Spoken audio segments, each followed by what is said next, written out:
Oh, you know what I love? Sports. I love sports. Sports. When it comes to Texas A&M. Where are you getting this information? Let me tell you. Welcome to TexAgs. I need to talk a little sports with you, Ags. David Nuño here with TexAgs Radio. Billy Liucci here on TexAgs Radio. Olin, Buchanan. Make a mistake. We're not going anywhere. This is going to be a great program, and we're building it into a great program. The best way for us to win is to do it together. Do you realize everybody knows who you are right now? I stand by what we do and how we do it. Schools are like, we're freaking Texas A&M, man. Like, that's about as pretty a throw-catch combo as there is. I saw the safety roll, the slot fade. I knew where I needed to put the ball. You had no other option but one hand at that point. Yeah, man, 50-50 ball, I got to come down with it. You know, if I'm betting on anybody, it's the Aggies.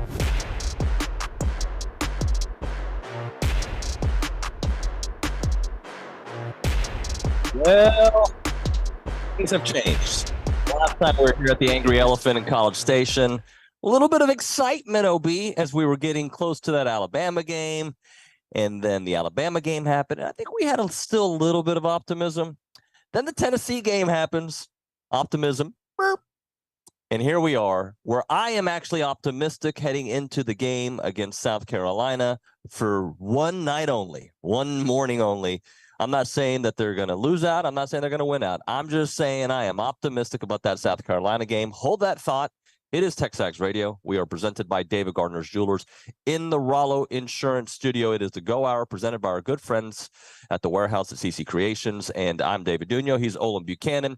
We are live at the Angry Elephant, having a good old time. We were here not even a month ago. Not even. Had a great time here. We did. That was a great Friday. I enjoy this place. This place, close to my home. It's a nice setting. It's rocks. And by the way, they have a location in Bryan. They have locations all over the place. Yeah, Kate Nagley's there. Yeah, because Kate Nagley doesn't listen to the show.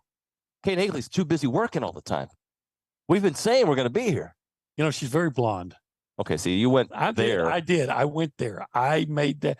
You know what? I went there, but so did Kate Nagley. Yeah, she actually did. There, not here. So you know what, Kay? While you're there, get yourself. Even though I don't know if that one's open at the moment. Get yourself a coffee, and come on over to this one.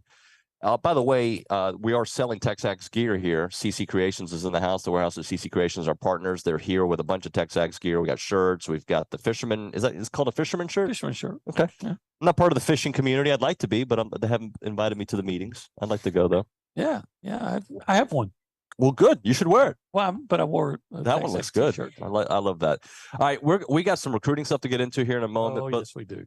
But let's start things off with where we are, not just at the Angry Elephant, but where we are as a football program, where I thought last week was this fork in the road moment for A&M. And I still believe that to be the case. But you want to make anything of your season, you better take care of business against the teams you're supposed to take care of business against. Yeah, this game against South Carolina is like taking your damaged car to the mechanic. And you're going to find out, can it be fixed or is it totaled? Yep. And you've crashed. Yeah. You've crashed, but how bad is the damage? And we find out it's not good, but it could be worse, right? But can it be overhauled and keep going and keep going forward, or is it just totaled? And I think we get a pretty good idea by playing South Carolina. So, I'm going to say it out loud. I know South Carolina kept the game against Georgia close, at least in the first half. They were leading. That's what happens in the SEC. Games are supposed to be tight, right? A&M should take care of freaking business because of right here, what they're going through mentally about the last 2 weeks, how their season has been derailed from what they expected, from what we expected, and because the metrics, the numbers tell you A&M is better than South Carolina in all the important. The one thing they do is that they can throw. And I was told yesterday by a South Carolina insider, Xavier Leggett is going to play. He was in the concussion protocol. He's apparently going to play this weekend.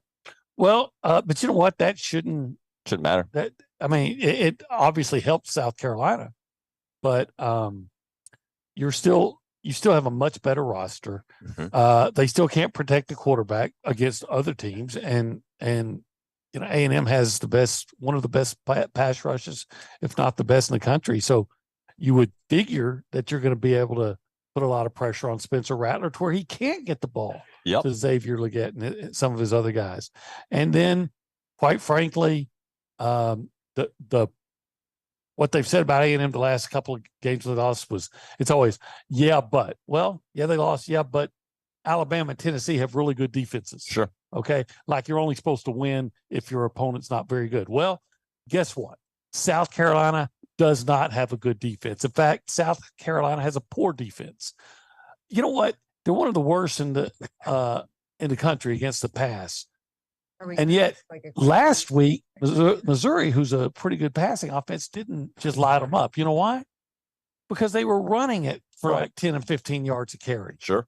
Yep. It's a bad defense. So you can't even, if you don't take care of it tomorrow, then you can't even use that excuse as well, yeah, but the other team was good. Like that's supposed to absolve you as a coach for not winning because, the other team was good. Yeah, like you're supposed to beat good teams, but here we are. By the way, this is Coffee Talk presented by TexAgs Coffee, which I'm drinking at the moment. So delicious. Beat the hell out of the morning by going to texags.com/coffee. I've already had some people reach out to me. They've gotten their bags. We brought a few bags to give out here at the Angry Elephant. So if you are in attendance, there's a chance you could win. We're going to try to at least give one out an hour. Okay. So we'll figure out ways to do that. So make sure you come out here.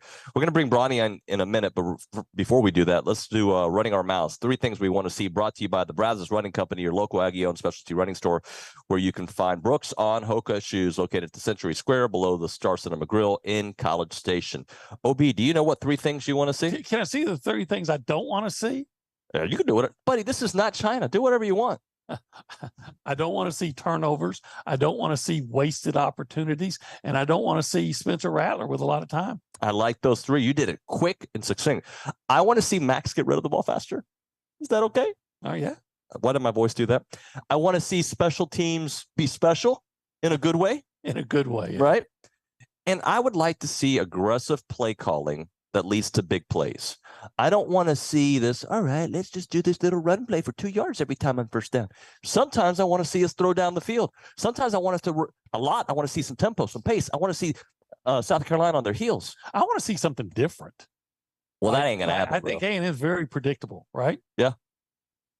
Just change things up there. Yes. Show me that run play that you always run here, but fake it, roll out, and do something different. Do it off schedule. Like you can. Who was it on the show the other day that was talking about Mike Leach? I forget who it was. Somebody was telling us about Mike Leach, who he would run a lot of the same basic plays, but they would look different every time. Right. You would be confused, and the defense was like, I don't know where to go. Yeah. A lot of voices today. Oh, because he was saying there's only like 10 plays. Was it John Harris? Stephen McGee. Oh, smart Stephen McGee. Yeah. Smart Stephen McGee. Let's, by the way, the ripple effects of losing not only affect us fans, they affect recruits all around the country. Let's bring in Ryan Broniger here, who's at the Angry Elephant. If you'd like to take a picture with Bronny, I don't know why, but you can certainly do that. I don't think I've ever taken a picture with Ryan Broniger. Hello. He's got a kind of an elephantine presence about him. Thank you, Olin. Very nice of you to say. Well, you're welcome. So I was in Baton Rouge yesterday. Presence. I'm gonna start assigning. I said animals presence. to you. I'm gonna start assigning animals to your presence. I said you have elephantine means large, huge. You have a huge presence about. Well, maybe the Aggies will play elephantine offense. Let's this hope weekend. so. Big offense. I was in Baton Rouge yesterday, not to humble brag, but when the news broke, and then I saw it wasn't just a decommit. It was like, I'm going to LSU. A flip. During the middle of the game that I was covering last night, and I was starting to get texts and phone calls about it randomly during the game. But yeah, just after it happened, Weston Davis, by the way. Weston Davis flips to LSU out of Beaumont United. It's a kid that LSU had finished second for whenever he picked A&M the first time. And talking to some people in Beaumont last night in Southeast Texas, it wasn't a huge surprise to people on the ground there. Over the last couple of weeks, it had been trending that direction, specifically since Draylen Miller opened up his commitment from Texas A&M. They're very close.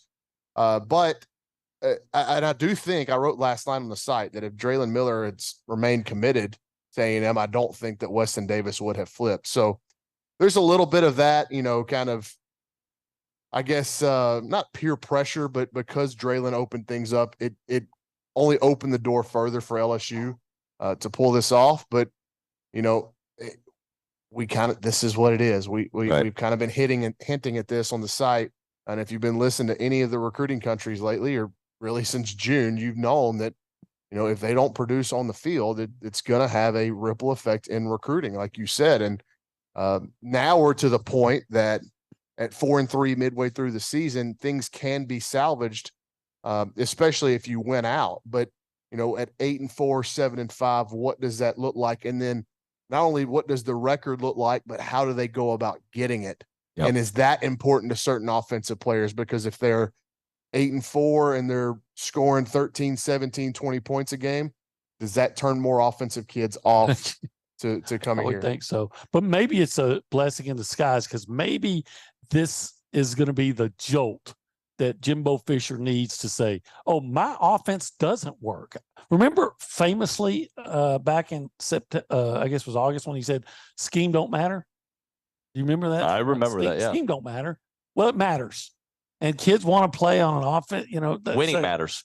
Style points matter in recruiting. And when you look like you're a stagnant offense, who wants to play in that? Yeah, but it's not completely doom and gloom just yet. Like, there's no reason to throw your toys out of the bin and just throw a conniption fit over this at this moment. You've lost Draylon Miller and you've lost Weston Davis. That's it. I've said many times that if they can, I think 8-4 gets them a top 10 class. I especially think if they're 8-3 going into the LSU game, yes. So meaning you win tomorrow and you somehow find a way to win on the road in Oxford, I would bet that they would beat Mississippi State at home and then Abilene Christian. You're going into LSU at 8-3 with a chance to play spoiler, about a month of good winning football. You hadn't lost a game in over a month. In the recruiting vibes, I think everything will stabilize. Now, I did also said that it was really important that they get to Ole Miss keeping what they had, and, yes. and they didn't do that. What if they finish 7-5? I mean, you could. What if it's going to get worse? Right? It's going to get worse, no question. But that's not a surprise. Like that's kind of you reap what you sow kind of thing. That's we knew, my point. and we knew going into the season. So yes, I don't know what the cutoff is, and I've said this many times. Like, I don't know where the line of delineation is. It says everybody's leaving or everybody's staying. I think when you get to 7-5, 8-4, it's a case by case basis at that point. If you go anything less than 7-5, I think we got big problems. But I think 8-4, they'll sign a top 10 class. Ronnie, to back up a report that you've had on this show and on TexAgs.com, I talked to somebody close to LSU yesterday that said that you guys are way still in the mix with Draylon Miller. Like it's yeah, obviously it's not good, but it's not over. Yeah, I've said from the very get-go, and when Draylon decommitted, you remember, it wasn't because they just disliked Texas A&M. In fact, it was the opposite. They were almost remorseful that they were going to make this decision and having to make this decision. So yeah, the line of communication there is very much open. I had a source in Southeast Texas tell me last night that A&M is communicating with Draylon like he's still in the class. So the communication level hasn't dropped off at all there. What's going to be interesting is at what point do you see new offers go out at some of these positions? Now, there was a new offer that went out last night at Magnolia to athlete Hunter Andrews, who I've talked about on the show quite a bit. He's not at one of these positions where he's not at wide receiver or offensive line. He's more of like an uber H-back tight end kind of kid. He's 6'3", 220 pounds, can really run. He's committed to Utah. Utah committed him as a linebacker. A&M's recruiting him as an H-back tight end, and everybody at Magnolia just raves about this kid's athleticism and his offensive skill set, like with the ball in his hands. So we'll see kind of how that one trends down the road. But if they start making new offers in the state, then they're going, okay, we better have some kind of plan where if this thing goes south, we're not just left with our hands up in the air, not knowing what to do. Any other names we should, like this weekend, we'll have some folks out there. I know you'll have it on the board specifics, but anything in particular about this weekend that we need to be? Yeah, I do think you're getting enough of the commits on campus and enough of the important commits on campus again, which is a good sign. Cam Coleman coming in from Alabama, Tristan Jernigan coming in from Mississippi, both of those kids being heavily recruited by Alabama. Ashton Funk will be in town, Ernest Campbell will be in town, Dalen Evans, Miles Davis. So you've got a really good crop of the commits coming in, and it's important now. Yeah. Because the face-to-face stuff, and I thought they did a good job over the course of the bye week of getting out and getting face to face with recruits, coaches, family members, all that kind of stuff, because you can only do so much on the phone. Getting these kids face to face, and especially getting them inside Kyle Field. I don't care if it's a October game where you're 4-3 or a September game where it's 100 degrees outside. That atmosphere does something for them in recruiting. And they've only got 3 opportunities left to use that. They have to take every advantage of it. Thank you, Bronny. Appreciate you, buddy. Yep. All right, we're here at the Angry Elephant. Let's check in at the News and Social Center. We call it the Angry Elephant News and Social Center. Hannah's actually here at the Angry Elephant. Hannah, good morning. How are you? Good morning, guys. It's so fun to be here instead of being alone at the, well, I guess I wouldn't be alone because I'd be with Luke, but back at the studio. But I can see you. Typically, when you're at the Social Center, there's a wall that blocks my view, so I can see you. Just a couple miles of a wall. But yeah, it's super fun to be here this morning. And I think that a lot of our fans are kind of like the A&M football team going into this week. We're kind of sleepy right now. We're kind of tired. No one's really talking, but we're gonna push through, and it's gonna be really good. Well, we've got other news too to get into, right? We do have other news. Yeah, we have some soccer. They played at LSU yesterday. They ended up in a tie. So I'm not a big soccer fan. I know that you. Why do you guys say that out loud? Just say we're like, hey, David, I know you're a big soccer. You started negative. Fans. You could have just gone to the positive. That's what I'm saying. I'm like, I see like a tie, and I'm like, but a 0-0 tie. That's not a bad thing. That's a good thing, right? Well, it's only a good thing because they did secure a first round bye in the SEC tournament. That's exactly right. Which is starting this week in Pensacola, Florida. In Pensacola, and they had a chance to win the West outright and get a top 2 seed. That didn't end up happening because Arkansas ended up winning their game. That's right. So there you go. There's my report. Good job, David. Gracias. And softball, they're playing their maroon and white game tonight at Davis Diamond. Let's go. At 6. I hope to be there if it doesn't get rained out. I don't know if NCAA tournaments get rained out. By the way, what is the situation with the weather this weekend? It's supposed to rain all weekend? I think tomorrow's the weather's supposed to be good. All right, me gusta. And then it's supposed to get cold, I think. I want a little cold. Right? That's what I'm saying.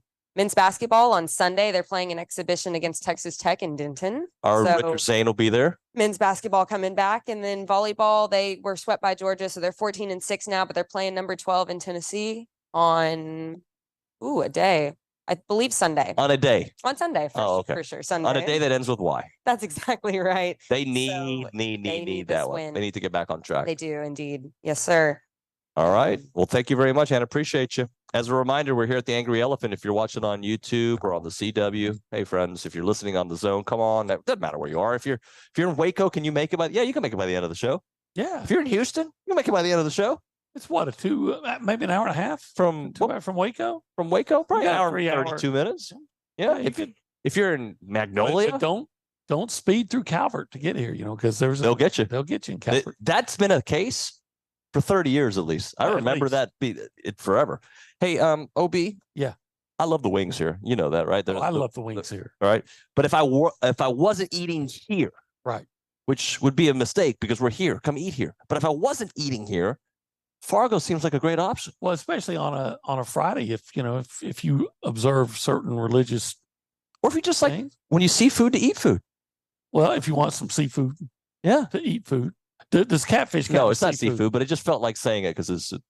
Do we agree? Seafood, catfish is not considered seafood. What is catfish considered? Southern food. Southern food. Cuisine. So if you're into Southern food, if you're into rib tips, if you like catfish, today you can get the 4 C's seafood. The 4 seafoods. You can get catfish. I like it. Coleslaw. Don't like corn and crunchy hush puppies. I love the rest. Yeah. Yeah. But you can also get. You can do an alternate. You can get brisket. You can get ribs. You can get sausage. And all your barbecue favorites. And if you go on a Thursday, you really want that special, and you want macaroni and cheese to go with your pork chop. Oh, that's right. Fried. I thought the macaroni and cheese was the main item. No, it's the pork chop, which is big and thick. Big and thick. You get 2 of them. Oh, they're so delicious out there. And tomorrow you can get rib tips.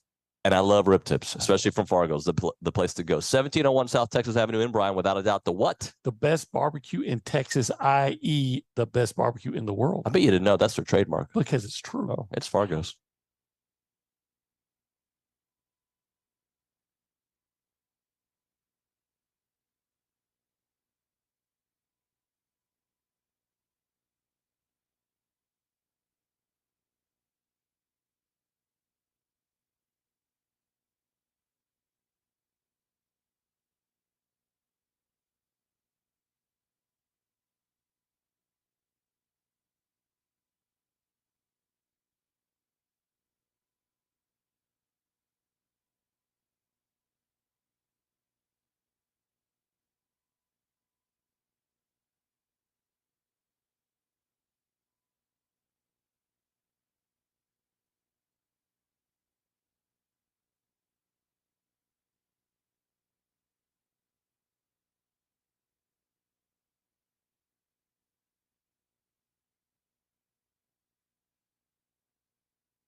Like me, a Sammy Hagar kind of guy.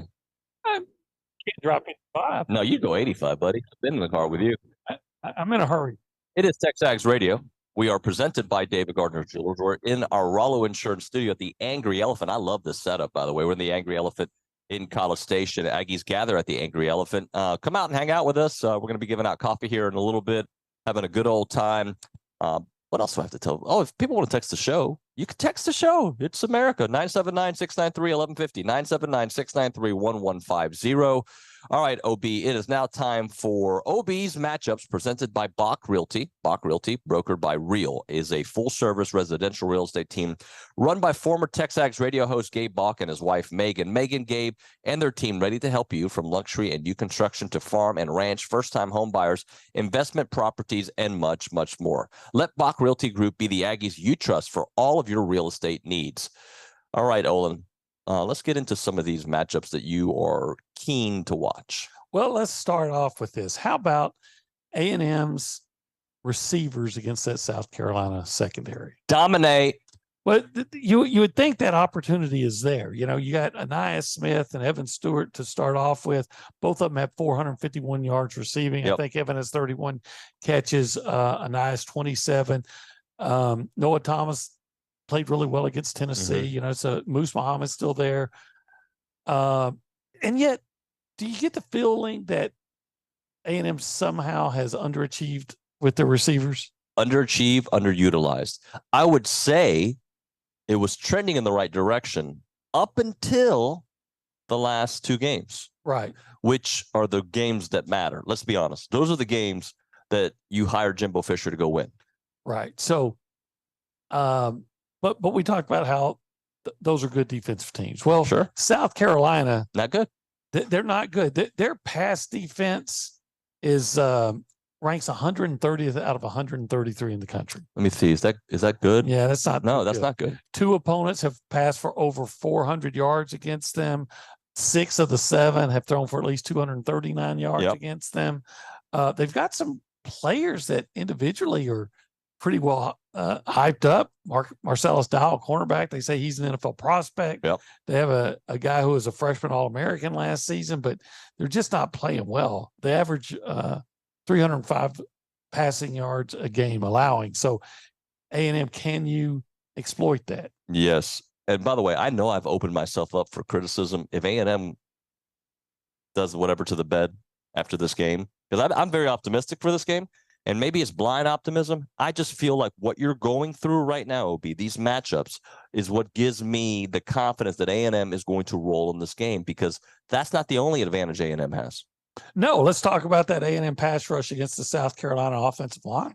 Spencer Rattler's been sacked 30 times? 30 times. Is that a lot? That's some of the actually, you know, teams like Alabama's giving up more. Yeah. But yeah, they've had a real problem. But that's more because I think Alabama was trying to figure out their system. South Carolina's had a crazy number of injuries in their offensive line. They have 3 offensive line starters that are questionable for this week. So it's gone bad to worse. Of course, nobody's going to feel sorry for you in the SEC. Right. But here's another area where it looks like A&M has a tremendous advantage. You know, again, they struck. North Carolina had 9 sacks against South Carolina. I think Missouri originally had 6, and I think they looked back at it and took one away. Took one away. Yep.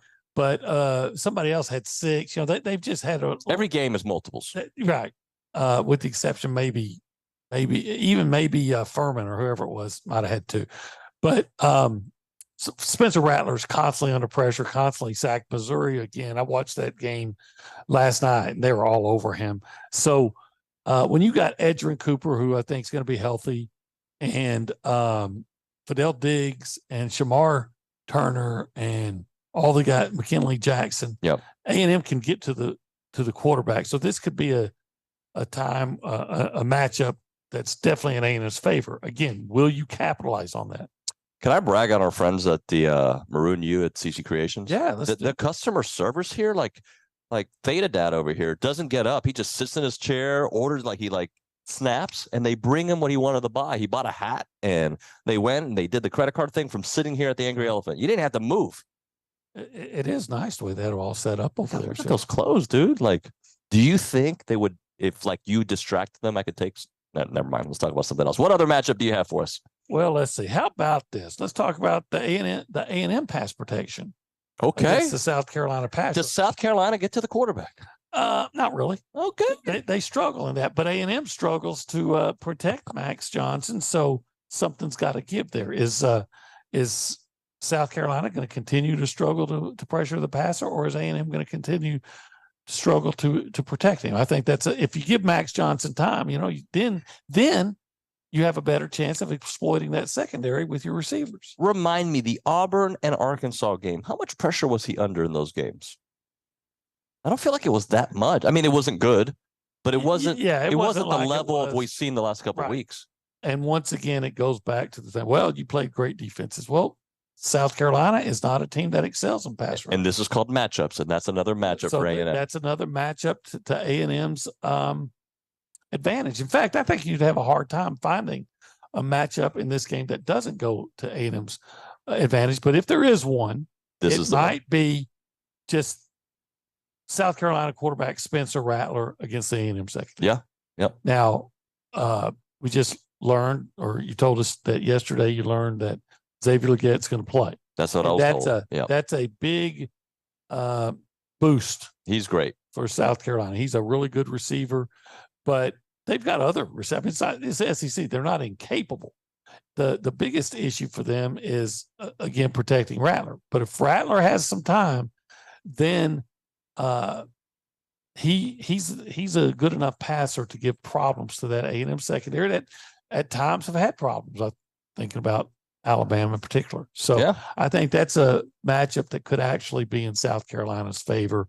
But then it goes back to if it's in South Carolina's favor, if Spencer Rattler has adequate time to find his receivers. Yep. The guy is an elite thrower of the football. There's no doubt about that. I have never he is this might have been another McGee line, but I feel like when he gets hot, right?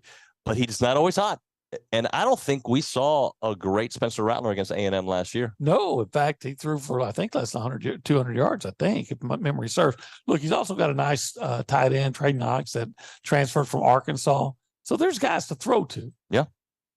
But you can't let him get hot. And he will challenge that A&M secondary. He's going to be on the NFL roster next year. Any other matchups you want to get into? Well, I guess the only other one I could think of is I find it interesting. I'm talking about A&M's interior offensive line. Yep. I'm talking guard, center guard against South Carolina's defensive interior. Right. I was watching the game again from Missouri, and Missouri ran the ball pretty well between the tackles. Okay. Now, can A&M do that? Because they haven't really done it yet. And I'm going to tell you this: South Carolina, one of their best players is a tackle in TJ Sanders. He leads the team in tackles for loss. I think maybe sacks 4.5. So he's an active player. Yep. They got some other pretty decent guys inside. Can Naboo and Robinson and Foster win that matchup? Missouri certainly did. They won it going away. But can A&M? Because again, how many times have we looked at A&M in short yardage situations? They haven't been able to pick them up, and that's part of the reason. OB, I'm going to dumb it down, simplify it as to me. If A&M wins the battle of special teams more often than not, which they don't, they win games. And the reason I say that is you look back, like the Aniyah Smith touchdown against Arkansas, they were winning that game. That made it that it wasn't a game, right? The Tennessee game, you don't give up that punt. You hold them to 3. I mean, you don't give up that punt return for a touchdown. You might win that game. You might. Right? And these games are coming down to a possession, and you're giving them free points. I think the stat was 4 straight games of a non-offensive score for A&M's opponents, with the safety against Bama, the punt, like it's nonstop. And 5 again, and all 5 Power 5 opponents have scored a non-offensive points. So, but how about this? To your point, 2 years ago, A&M beat 2 years ago. A&M beat South Carolina. Mm-hmm. You know how A&M scored their first touchdown? Remind me. 95-yard punt return by Anaya Smith. Oh, of course, Anaya Smith. Thank you for coming back, by the way. Who won last year?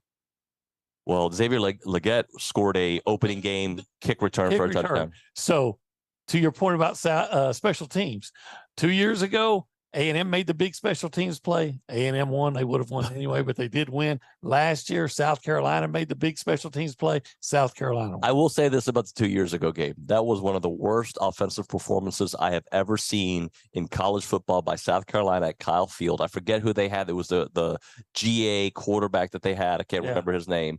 They had negative yards entering the fourth quarter. Yeah, it probably was the worst offensive showing I have saw until I saw A&M against Auburn last year. Yeah. A&M versus Colorado last year was pretty bad too. I can keep naming the game. Unfortunately, at least they scored a touch.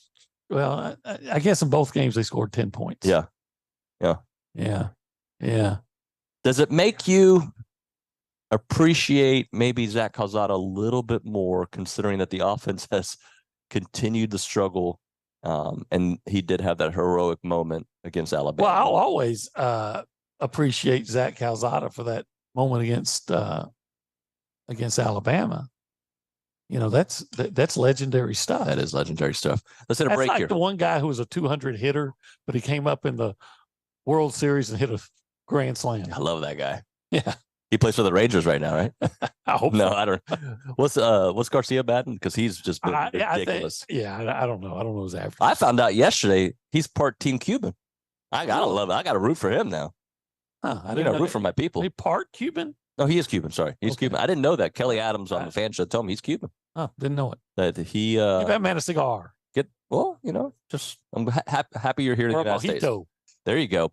Let's talk a little bit about the Charge Apparel. I'm currently not wearing a Charge Apparel shirt. I am wearing a Noah Thomas shirt from CC Creations. Go out there and get it. But the Charge Apparel, the polos and the tees are top notch. They fit perfectly. Like, it doesn't matter if you're super tall or ripped like Olin. If you wear a or on the other side, who's laughing? It in the 60+ Olympics, OB is ripped. People are laughing. I'm saying it sincerely. Thanks. I love you, OB. Yeah. I'm just saying, like, what other 60-year-old could take you? Not many. You versus Chip? I take you, and I love Chip. Yeah, Chip's probably 70, though. Okay. He looks good. Yeah. Looks really good. He's doing well. Hey, so the Charge Apparel, back to them. That's what the spot's supposed to be. Clothes fit great, all right? Like, no Olympics. They slightly tailored fit, and you know about the 12% of their total sales going to mental health initiatives supporting U.S. veterans and those who have fought for our country. Premier fabric, lightweight, and the two dudes that started it, Aggies, the men in the Corps. Afterwards, they went to the military. After they separated from the military, they started the Charge Apparel. Go check them out at thechargeapparel.com or find them on Instagram, The Charge Apparel, or on X, The Charge Brand.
Hey, thanks to Bach Realty for matchups, Gabe and Megan.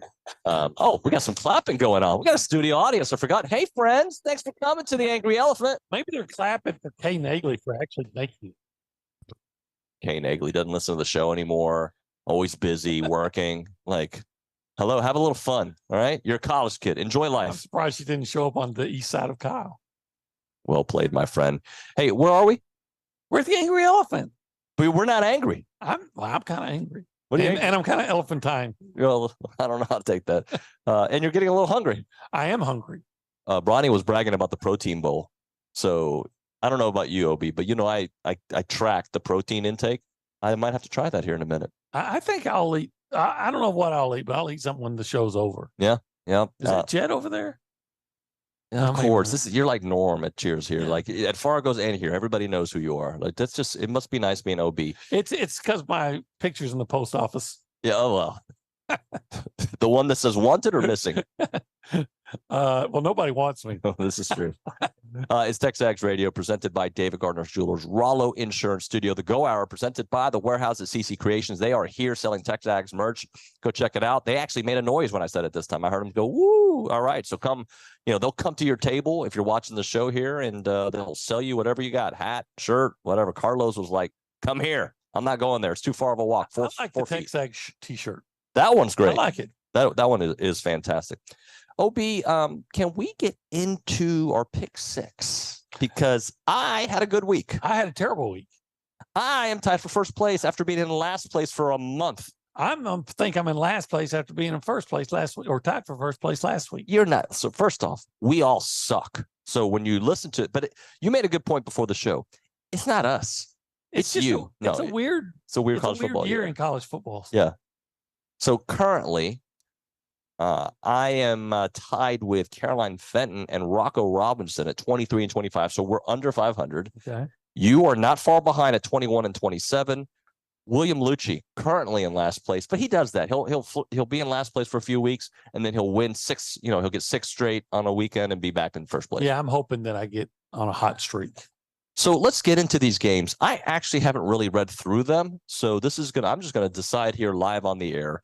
The first game we're going to go through is number 1, Georgia. They're 7-0, 4-0 in the SEC versus Florida in Jacksonville. 2:30 start for that game. CBS broadcast. Georgia favored by 14.5. I will say this: no Brock Bowers. Yeah, and that's a concern. Mm-hmm. I don't know if the Delp kid, is how he's going to do in Bowers's place, but but you know what? I'm still going to take Georgia. Yep. And I'm going to give all those points because Georgia just strikes me as a team that plays when they want to. They get behind at halftime to South Carolina, say, okay, it's time to flip the switch. Let's go play. And then they dominate. Right. Then they were just not playing that well, but then they had a ranked opponent. Kentucky came into town. Okay, look, these guys are supposed to be good. We got to play. And they blew them out. So I just kind of think Georgia plays when I think that maybe they're bored by their own success. And so they only play hard, or they're only focused when it really matters to them. Yeah. I do think Georgia is going to do maybe not what they did to Kentucky, but similar. Like I think it's going to be. I think they cover is going to be. They're going to win by a comfortable margin. I think Florida is playing above themselves, and they have a little bit of confidence because of that. But they're still the team that most people predicted may not even make bowl eligibility, although they're a game away from being bowl eligible. Are. So, geographically, they're playing above themselves. This is a good point, Obi. Well played. This next game I'm going to struggle with because I know who I would pick if I knew Riley Leonard was playing. Right. But since he's probably not playing, number 20 Duke 5-2 at number 18 Louisville 2:30. LNN Federal Credit Union Stadium, ESPN broadcast. Louisville favored by 3.5. Now, who's the home team? Louisville. Because I remember way back when they played at Papa John's Stadium. That was the name of the stadium? Was. Is this a joke or is this for real? No, I didn't know that. So, but I'm taking Louisville. Yeah. I just beyond Leonard. Right. Yeah. They had such an emotional game last week, and now you got to go on the road. Yeah. I'll take the Cardinals. I'll take the Cardinals as well. We move on to number 13 Utah 6-1 at number 8 Oregon 6-1 2:30 there. Oregon is favored by 6.5. I'll take the Ducks. You think they win by more than? You think they win by a touchdown? I'll just say this: the last time Utah played an Oregon team, it was Oregon State. It didn't go well. It did not go well. And I think Oregon has more speed, and they actually play somewhat of defense. Yep. Than unlike USC. Mm-hmm. So I agree with you. I'll take Utah. I think if the game was at Utah, I'd still take Oregon to win, but I would think, yeah, you'd want the number, the points. The points, but you wouldn't get as many points if it was. No, you wouldn't. So I'm going to go Oregon as well. So far we're in the same place. So accordance. All right. Hopefully we break this up, because if not, we're going to be exactly in the same spot, with our points next week. All right. The next game, number 21, Tennessee. They're 5-2 at Kentucky, 6:00, Kroger Field, ESPN broadcast. Tennessee favored by 3.5. You just don't go into Kroger Field shopping for a win. No. But I'm going to take Tennessee anyway. You are going to take Tennessee. Yeah, because here's the deal. Tennessee's pretty good in run defense, I believe. Mm-hmm. And it turns out all Kentucky can do is run, which is a big surprise. But they can stop the run. Right. But it's still a big surprise to me that Kentucky's so one-dimensional, because they had the quarterback transfer from NC State, and that was supposed to be a big deal, and it hasn't been. So if all you do is run well, and you're running against a defense that's pretty good against the run, how many points are you going to score? So I'm going to go with Tennessee. Well, I am going to do something that might bite me in the butt. I'm going opposite of you right there, buddy. I'm going to go Kentucky, and that is more gut than anything else. I feel like Tennessee has gotten so much props in these losses, or they beat A&M, sorry, A&M's. But as bad as but they find ways to win, and they almost beat Bama. I think they're up for a rude awakening on the road against Kentucky, a team that Mark Stoops, I think, will have the defense ready to pounce. And I will say that typically this game means more to Kentucky than it does to Tennessee. Absolutely.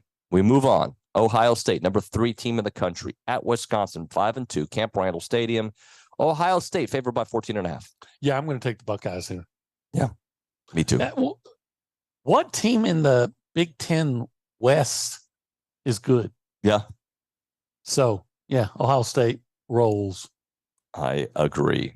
That's exactly what I'm going with. This next game, I struggle with, OB, because it's the last game. Aggies. Is the A&M game. I think A&M is going to roll, but this number that is written here is higher than I thought it would be.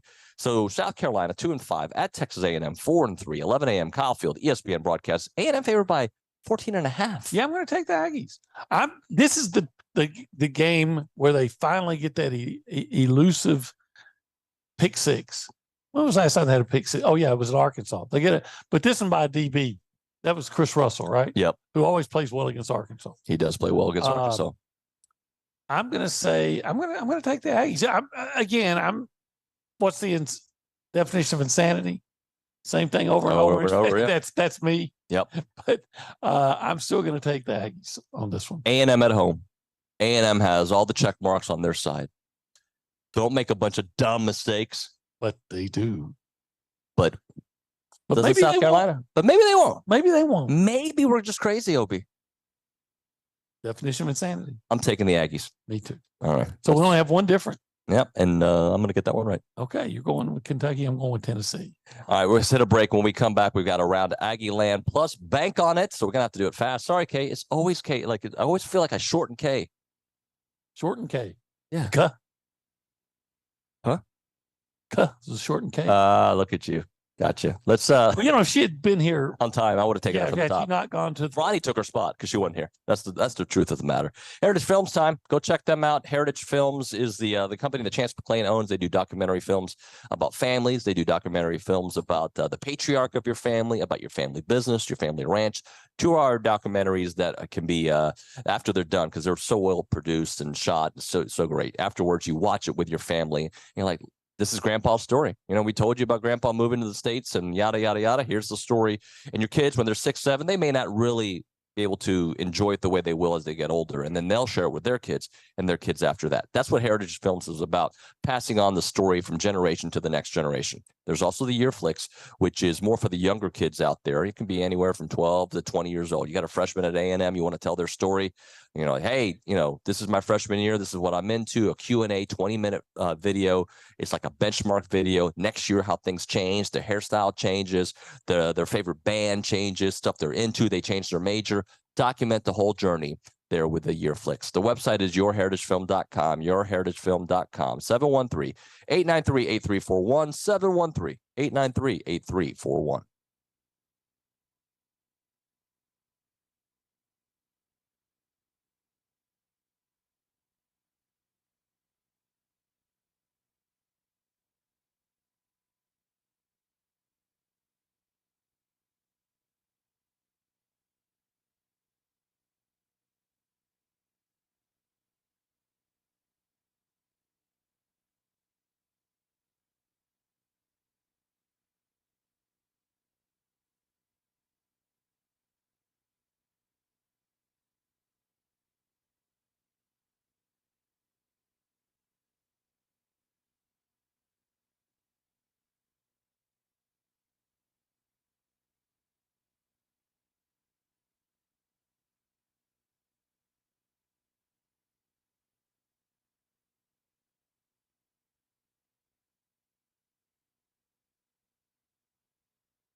TexAgs Radio presented by David Gardner's Jewelers Rollo. Look at the studio audience.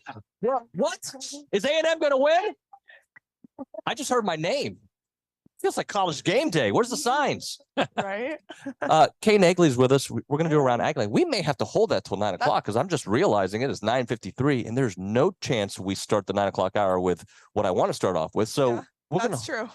Well, I have a recorded interview I'm going to go to in place. Prepared, of course. Of course, I'm prepared. We're at the Angry Elephant. Come hang out with us. Is it Love Your Politics, Like Your Bar?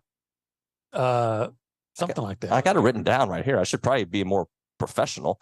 But regardless, come to the Angry Elephant where we're like your politics, love your bar. I was close. Yeah. But love them both. Right? Yeah, I love them both. Love them both. It's time to bank on it. I'm banking on this place having great food. Presented by Vera Bank, authentic relationship-based banking built for real life. Go see Joel Jackson and the team. Learn more at verabank.com. What are you banking on? I'm banking on at least 6 sacks for the Aggies. Boom. One of the best pass rushes in the country going against one of the worst pass protections in the country. I am banking on Le'Veon Moss Le'Veon rushing Moss. for 118 plus yards and a couple of scores. 118. Yeah, I just felt like being specific with my number. But you said 118 plus, so that's not. Well, I'm hope. Yeah, you're right. I wasn't too specific. 119. 100 at least 118 and two, not one, two touchdowns. 2 touchdowns. Yeah. All right. Yeah, that's what I predict. I hope you're right. And by the way, this is not a bank on it because I've banked on it a couple times this year. Hasn't come to fruition, but I am banking on at some point this season, maybe this weekend, Ruben Owens having that Ruben Owens moment where we're like, oh, that's that dude. I can see it. I mean, you've seen flashes. It's almost there. Right. It is Just almost there. Need to give him a few more opportunities. Yes, a few more opportunities. Okay, we're going to hold you to the next segment. Let's do it. All right, we're going to do that. OB, any final thoughts? You and I are both very, I don't, submit is not the right. We're very high on this game in particular. Right. This game, to me, if they win by 20, does not mean that they are going to go to Ole Miss and crush them. But they need to win this game. They need to win. With some style Don't worry about Ole points. Miss next week. They need to have some style points. Look, feed the studs and feed them fried chicken. Buffalo wings from the Angry Elephant. I'm thinking Gamecocks, chicken. Oh, fried look at chicken. you. Can I get the crowd to get loud as we go out of the Roasted hour? chicken. Thank He's you had all it for chicken. coming. Yeah. We're going to give away some TexAgs coffee if you're here. It's really good. We'll have that and plus my interview with Tom Luganbill to start off the next hour around Aggieland, Billy Liucci, Steve McKinney, Seth McKinney, you name it. We will see you all in the next few minutes. It's TexAgs Radio presented by David Gardner's Jewelers.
Welcome back in. TexAgs Radio presented by David Gardner's Jewelers. Live in our Rollo Insurance Studio. I don't know what he just said. He said, I don't know either. all right. Yes. It's very muffled. Gig 'em. Yeah. Hey, where are we? We are at the Angry Elephant in South College Station. Oh, where did you go this morning? I accidentally may have gone to the wrong Angry Elephant location. Can I ask you how that happened? It's early. It's 7 a.m. I'm just clicking on the first Angry Elephant I see. I wasn't really thinking it through, and then it just took me to the other one. But I'm here now. So And I don't think they're open. No, they weren't. I texted Nick and I was like, "Hey, why is the door locked?" So We're doing the show from the car.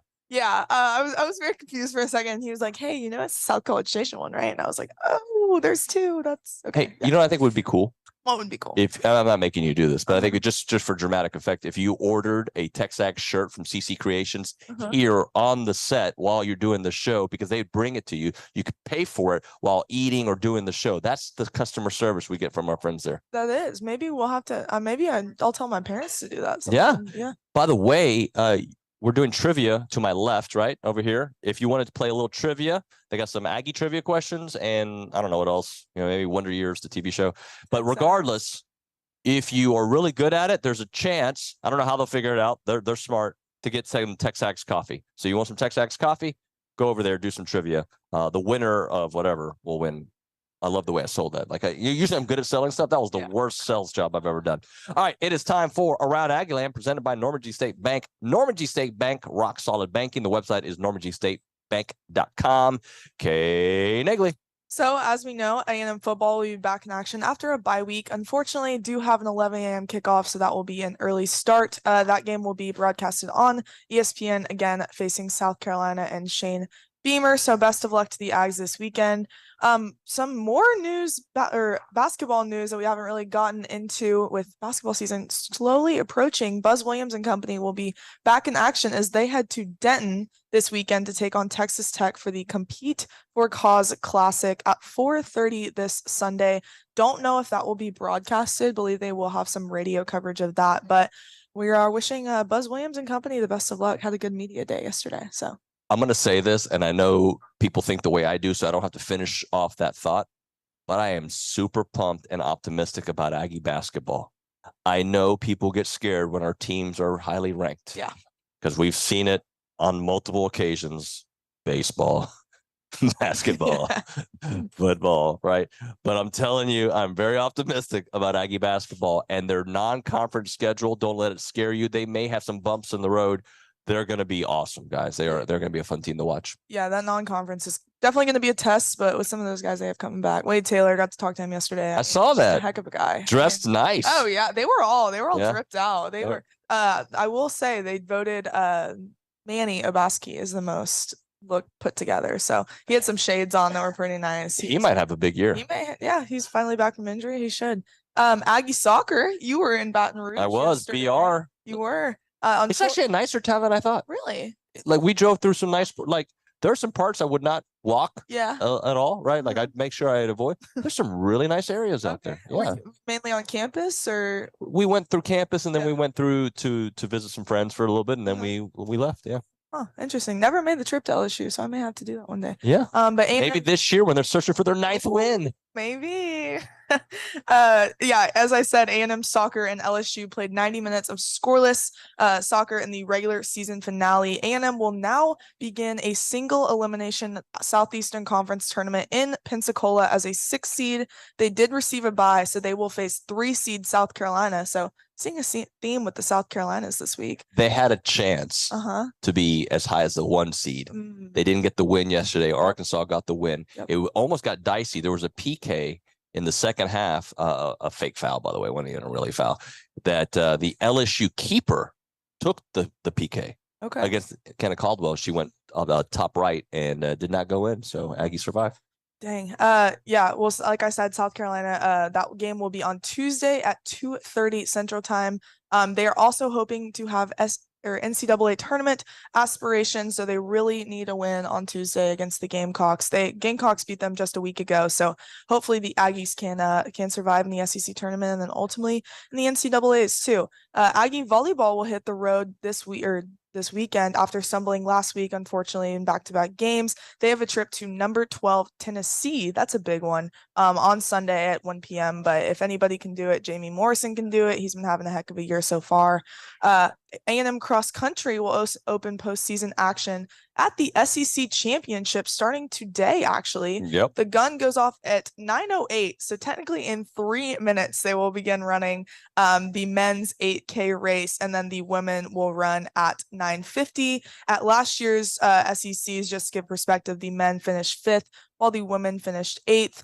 And then this year's field includes all 14 SEC schools with the exception of Mississippi State on the women's side, and then South Carolina on the men's side. So best of luck to the A&M cross country team. And then equestrian, I don't have OB. I'm not going to do the noise. I don't have OB here to do the noise. He's not even paying attention. He's talking to my parents.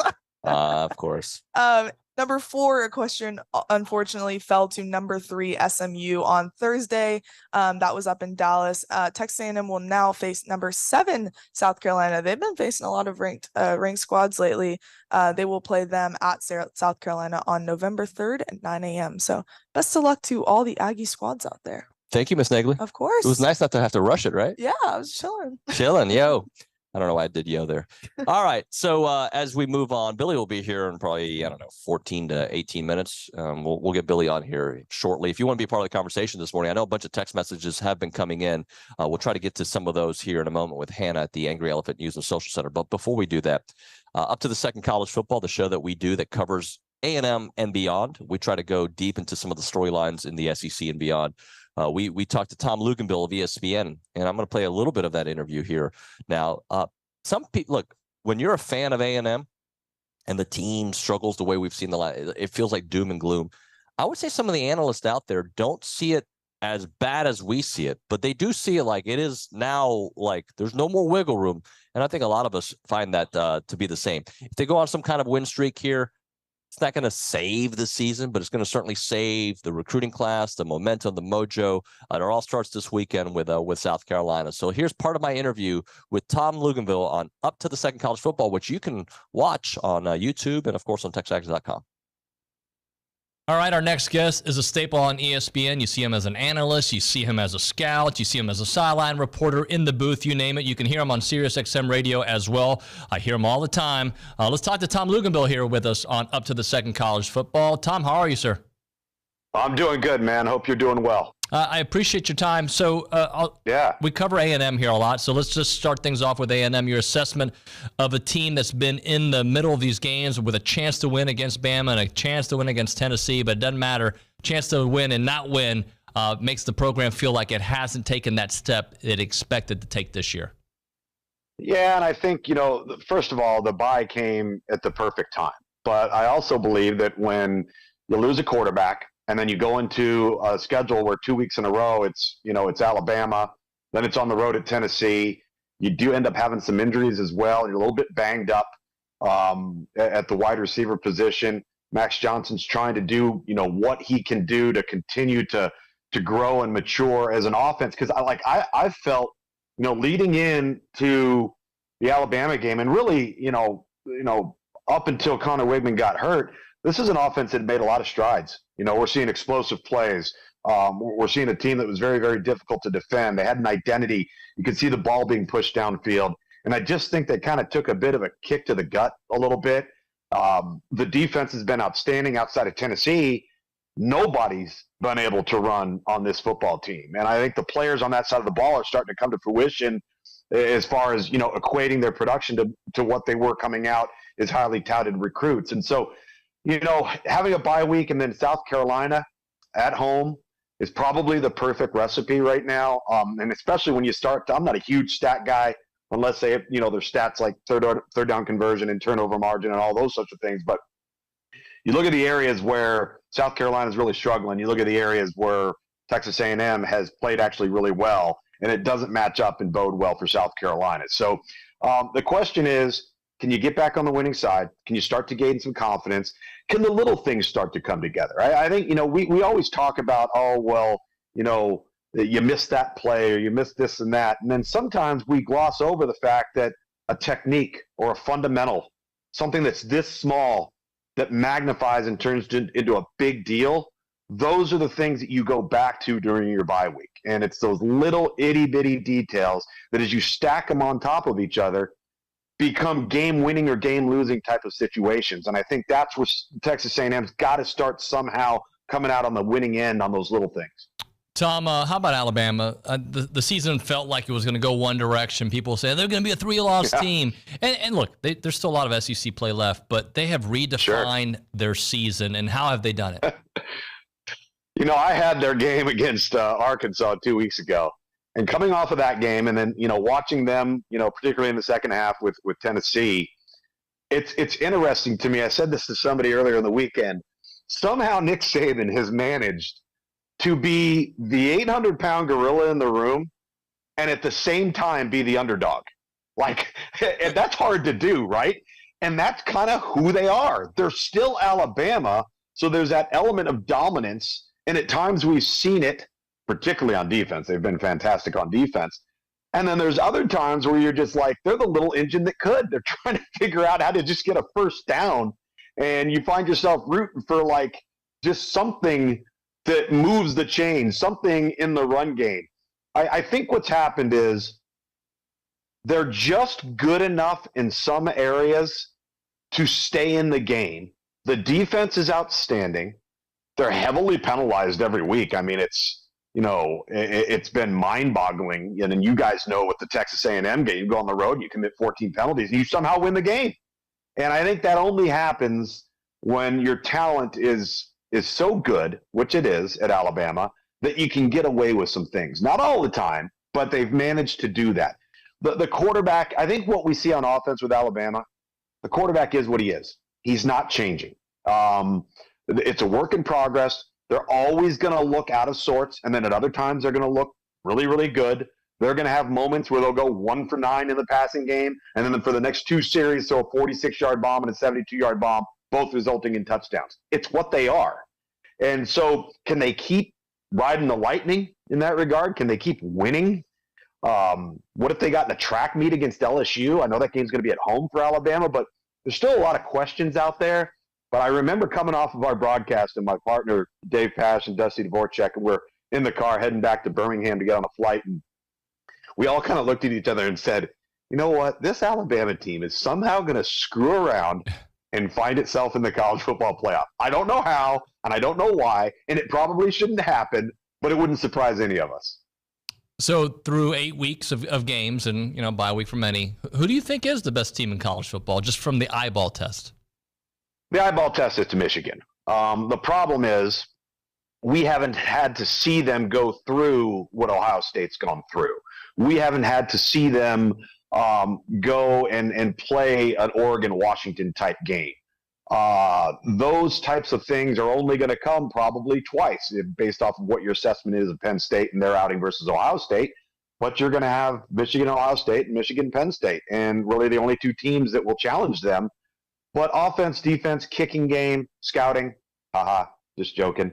They're really good, and they're good in all of the championship areas. When I say that, championship teams are built from the inside out. In the offensive front, the defensive front, the quarterback's playing better than he ever has. And then they've got the other components to make plays, but nobody has put them in a hole. Nobody's been able to challenge them athletically and see what they do when things aren't going their way. They've been able to dictate terms to every opponent they played to this point. And I say that about Michigan, but then I look across the rest of the country. I've seen Florida State in person. I've seen Clemson in person. I had an opportunity. I've seen Texas. I'm going to see Texas again this week, obviously without Quinn Ewers. But I do think there's 5 or 6 teams that are all college football playoff worthy. Ohio State, Washington, Oregon, even with the loss, is a college football playoff caliber team. So they're out there. We just got to see how they all kind of filter through once we go down the next 4 to 5 weeks of the season. Tom, do you think the sign stealing scandal can affect them, off the field, on the field, and will it cost them a chance?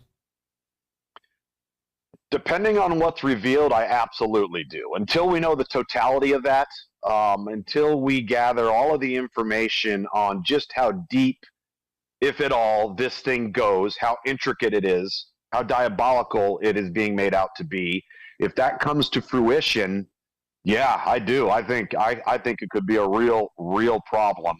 Because listen, you know, and I spent almost 11 years of my life in the coaching profession before moving into scouting. And we've all been a part of, you know, scouting in-house and preparing for an opponent and breaking down the film and looking at the hash mark and the line to gain and the area of the field and the down and distance and all of those different things. And, you know, sign stealing in game, that's kind of part of it. You deal with that. Guys are going to do it. Some guys aren't going to do it. Some people are heavily invested in it. It's part of it. But what's being alleged here is different, because I think what's being alleged here is an advanced scouting element of a team or teams that you may not play for 2 to 3 to 4 weeks. And you're gathering all of the intel on signals and how they're putting things into the game. And then you have that time to match that up with the game film for every single play for maybe 2 to 3 to 4 weeks prior to ever even playing that opponent. That's a whole different level, in my opinion. And it's unfortunate. And if any of that stuff does come to fruition, like I said, yeah, I think it could have a... All right, that is part of my interview with Tom Luganbill on Up to the Second College Football, presented by Academy Sports and Outdoors. Go to our YouTube page and check it out. Good times on that program. A lot more on there. Billy and Caroline breaking down the SEC and whatnot. We're here at the Angry Elephant. We'll go to the Angry Elephant News and Social Center. And Hannah is here. We are. House. How are you, Hannah? I'm good. I'm good. I'm happy to be here. Happy to be at the Angry Elephant. And you know, one thing I've noticed about the Angry Elephant? What's that? Nobody's angry. No, everyone is really it's actually the happy excited elephant. to be here. It's false advertising. It's the happy elephant. I'm happy when I walk in here. That's kind of the thing, right? There, you can be angry about your politics, but like your politics. Yes. Love your bar. Love your bar. Good stuff, man. We also love our new TexAgs coffee. And Trey in College Station said, since you have TexAgs coffee, you need to have TexAgs beer. You can have the Gabe Bach, the Liucci Light, and the Brawny Brew. The Brawny Brew. I am a big fan on that one. Now that I think about it, since those guys get alcoholic drinks and I don't drink, right? I could have like a coffee named after me. I can't think of anything clever though. Can you think of something clever? No. No, yeah. We can go something with Cuban though. Like if we got Cuban coffee, we could do something. Oh, like that. cafecito cubano. Hey, Bronny. Hey. Bronny's here. The only guy clapping. Thanks, guys. No, thanks everybody. Thank you. Yeah. What else we have? JB in College Station says, can we address the sartorial elephant in the room? Why are the uniforms so plain and unchanging? We used to have some badass throwbacks and alternate threads. I don't think you can say ass on the radio. Oh, sorry. Just kidding. I just said it too. I was at the elephant, I just thought, well. So are maybe I'm not cool anymore? Are the uniforms are fine. I don't know. They're maroon and white. What's wrong with the JV doesn't think so. Am I wrong? The uniforms, we like the uniforms, right? Oh, I'm seeing the younger people being like, oh no, I think they're fine.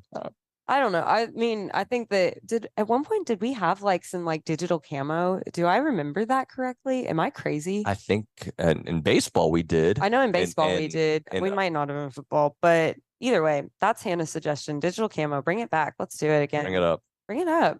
All right. Let's see what else do we have. Did you watch the Buzz press conference yesterday? Tell me more. Okay. Well, I didn't either. And that's why I was hoping that you did, because there were he talked about some things regarding player injuries. Okay. And so I was just wondering if you had any suggestions on that. But look, people get injured in training camps. It's part of the deal. Right. I know there's other situations going on there. Julius Marble apparently not with the team at the moment as well.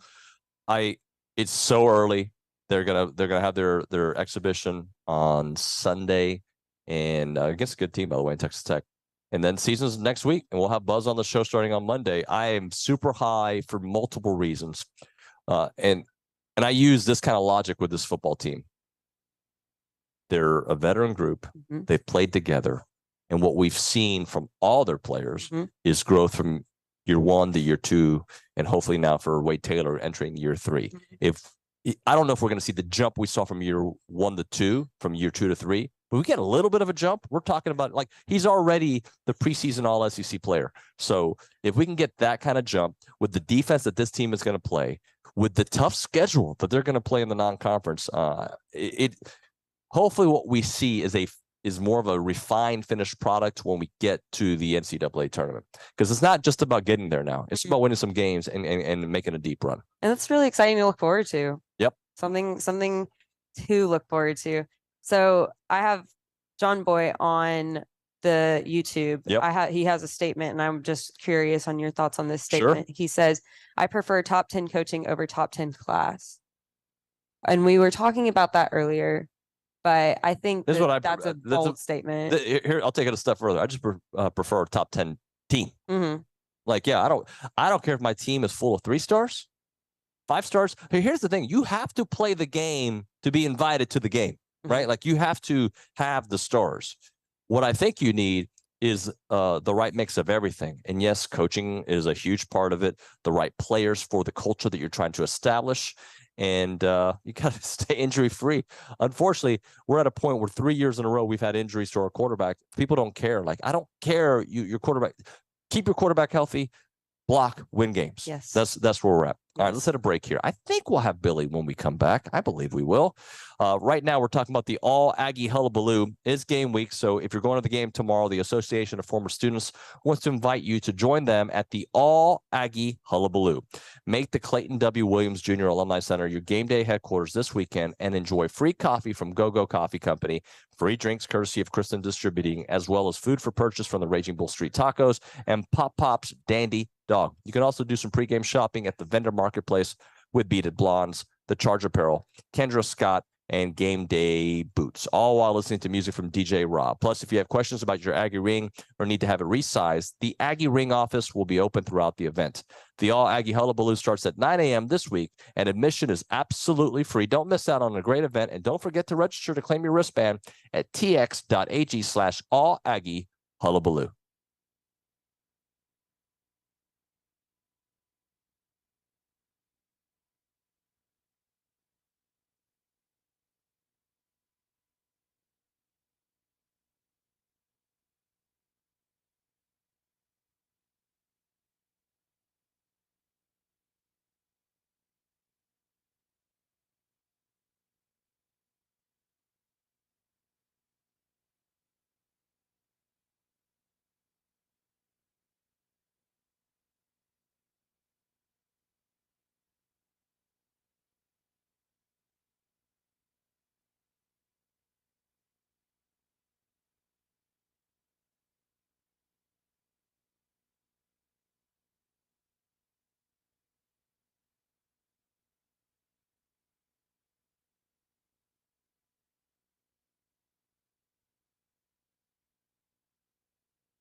TexAgs Radio presented by David Gardner's Jewelers. Yeah.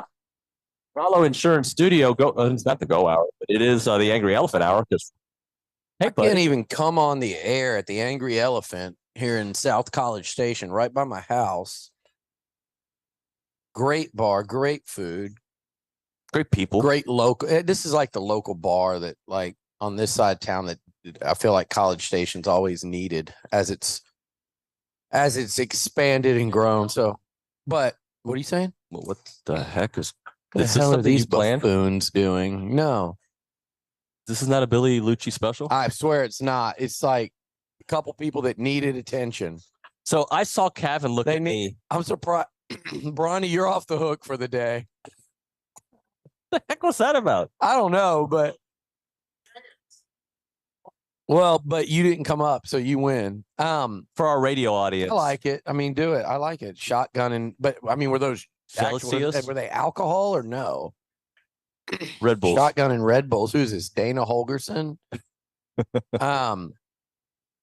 No, I'm dealing. I get on here and I'm just trying to enjoy my morning, and I look on Twitter. You got some ambulance chasing a I'm going a different field, like some Longhorn scum politician, like low level. You know, these low level that they can't ascend in their field, and they're in politics. I think it's one of the lower forms of these people that just. That one guy who came at you once before? Oh, he's been for years. Like, I think the problem with, I got to remind myself sometimes is I think sadly people like this guy actually like me, and they think it's banter. And I'm like, there's levels to this banter stuff. There's fun, and there's people that you genuinely like, and there's people that, you know, every once in a while remind you, hey, this is fun stuff, man. You know, It's all good. Those people I like. I don't care what fan base they are. And you know, a ton of them are Longhorns. Yeah, that back and that back and forth is it's friendly fire, and it's like I was just sitting there waiting for the Cougars to beat them last week so I could engage, and then they ruined my bye weekend because I couldn't. But people like this guy, it's like, no, you're trying too hard. Well, go back to being caught up in that Austin swamp down there. My thing is, like, you sometimes engage in that activity. Yeah, I like to. But you do it with people that you're friendly with, or right? I don't. So when they come at me, I'm like, I don't even know you, bro. like it'd be one thing if a heel came at me. Yeah. That's my boy, and he doesn't, by the way, because he knows me. Yeah. But like, I don't engage in that activity because I will fight.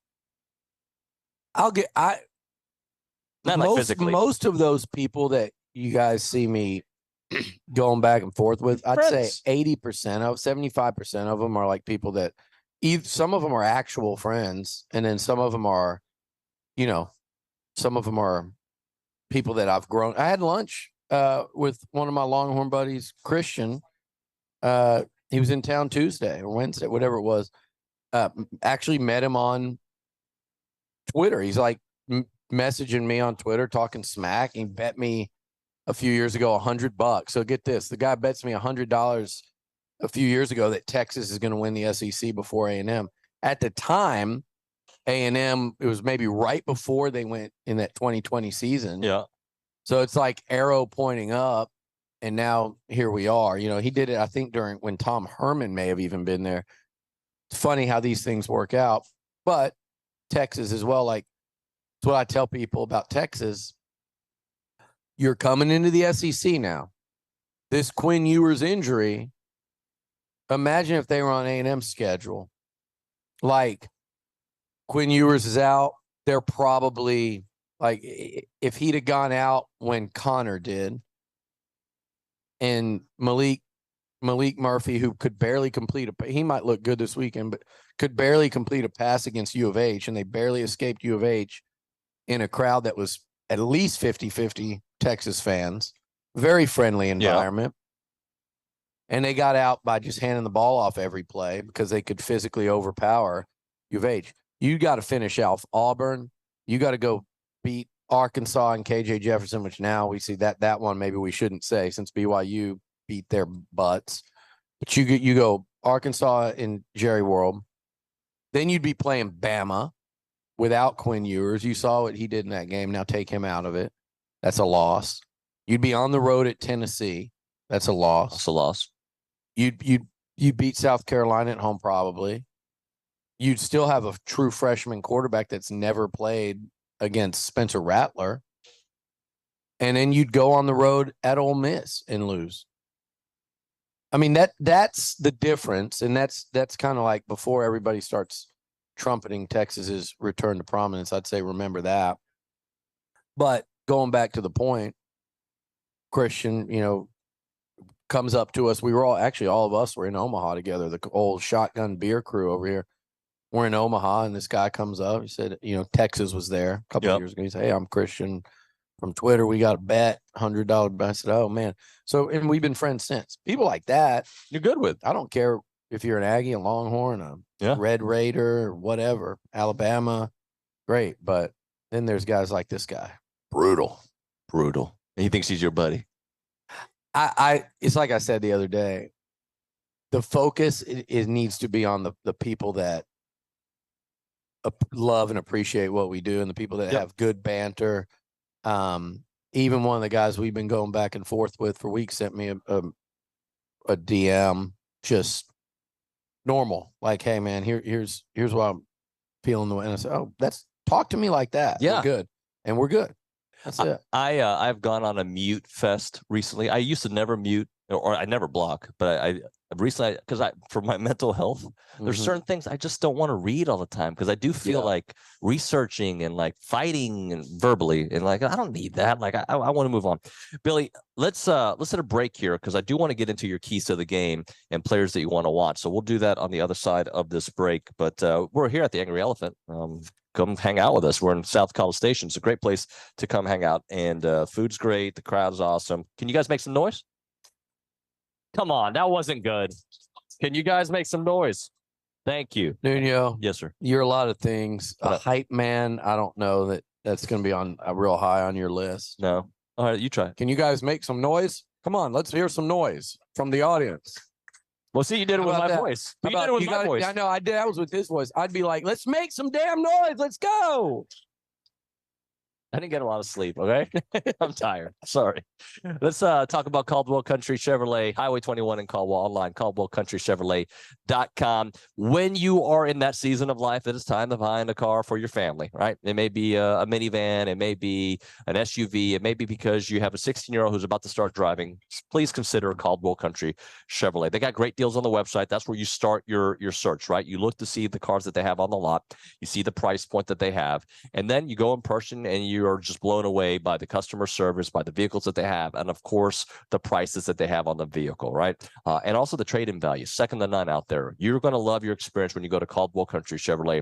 And their service, I can attest to it because I've done it. It's the best. They got complimentary pickup for all their service customers, and they're going to take amazing care of you. The whole experience is going to make you want to go back to Caldwell Country Chevrolet. And remember, it's not a far drive. We're talking 15 minutes, the very edge of Bryan to the very edge of Caldwell. But when you step on the lot and do business with the good people there at Caldwell Country Chevrolet, you're going to be blown away. Highway 21 in Caldwell, online, caldwellcountrychevrolet.com.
Hi, Luke.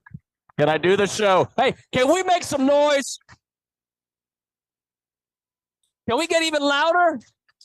Mess up Liucci on the phone. So Lucci's having a private conversation. Make it so loud that he has to rejoin the show. Let's try it again. Can we make some noise? I do suck as a hype man. Billy was right. More Olin, less Billy. Oh, hey now. Is this a family show? TexAgs Radio. Because he likes to troll you. We're at the Angry Elephant if you didn't know. He's getting trolled. Hi, Billy. What's up? All right. Les Bronny, no job. Well, there was actually a text about that earlier. Yes, there was. So, well, I mean, he saw a live audience and he made his way over here, and he wanted to profit off a decommitment with some airtime. Oh man, a decommit. This is perfect time for me to get in there. I love your Bronny impression because it's not him, but it is. Man, we've lost a commitment. Now it's perfect time. Perfect time for me to strike. What's your Olin comparison? I don't have an Olin voice so much. I do the Olin mannerisms. I do the Olin. Everybody does them. Yeah. The head scratch. What's your me? You have a few of me. My cadence. Your cadence, yeah. Sometimes it's a little Louis Bellina cadence where I go up and I go down. And the Sharsh apparel. Oh, people have turned that. That's all over the message boards. Is it really? Yeah. What do they say? Sharsh. The Sharsh apparel. Or it's SHARSHA. Let's get into. Hey, Billy, let me tell you something. Yes, sir. For people that listen and think, oh man, Billy just capping. I remember. If anyone in our office knows, if they all think I don't know how much I'm imitated and mocked, you got to be kidding me. Hey, I do not do that to you. Yeah. There's the only thing I've ever done to you is this. That's it. Well, that's one of the things. Yeah, and I'm easy to imitate. I'm just my voice, slow talk. It's pretty easy to imitate. Kind of like Bronny. Can we get into the keys of the game?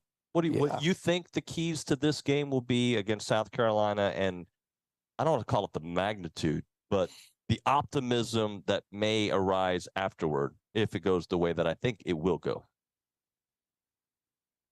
The optimism afterwards, if A&M looks good and winning tomorrow. If they win by 20, I don't think it changes that much, right? But if they win by 20, for a week, we'll go into Ole Miss thinking the what if scenario.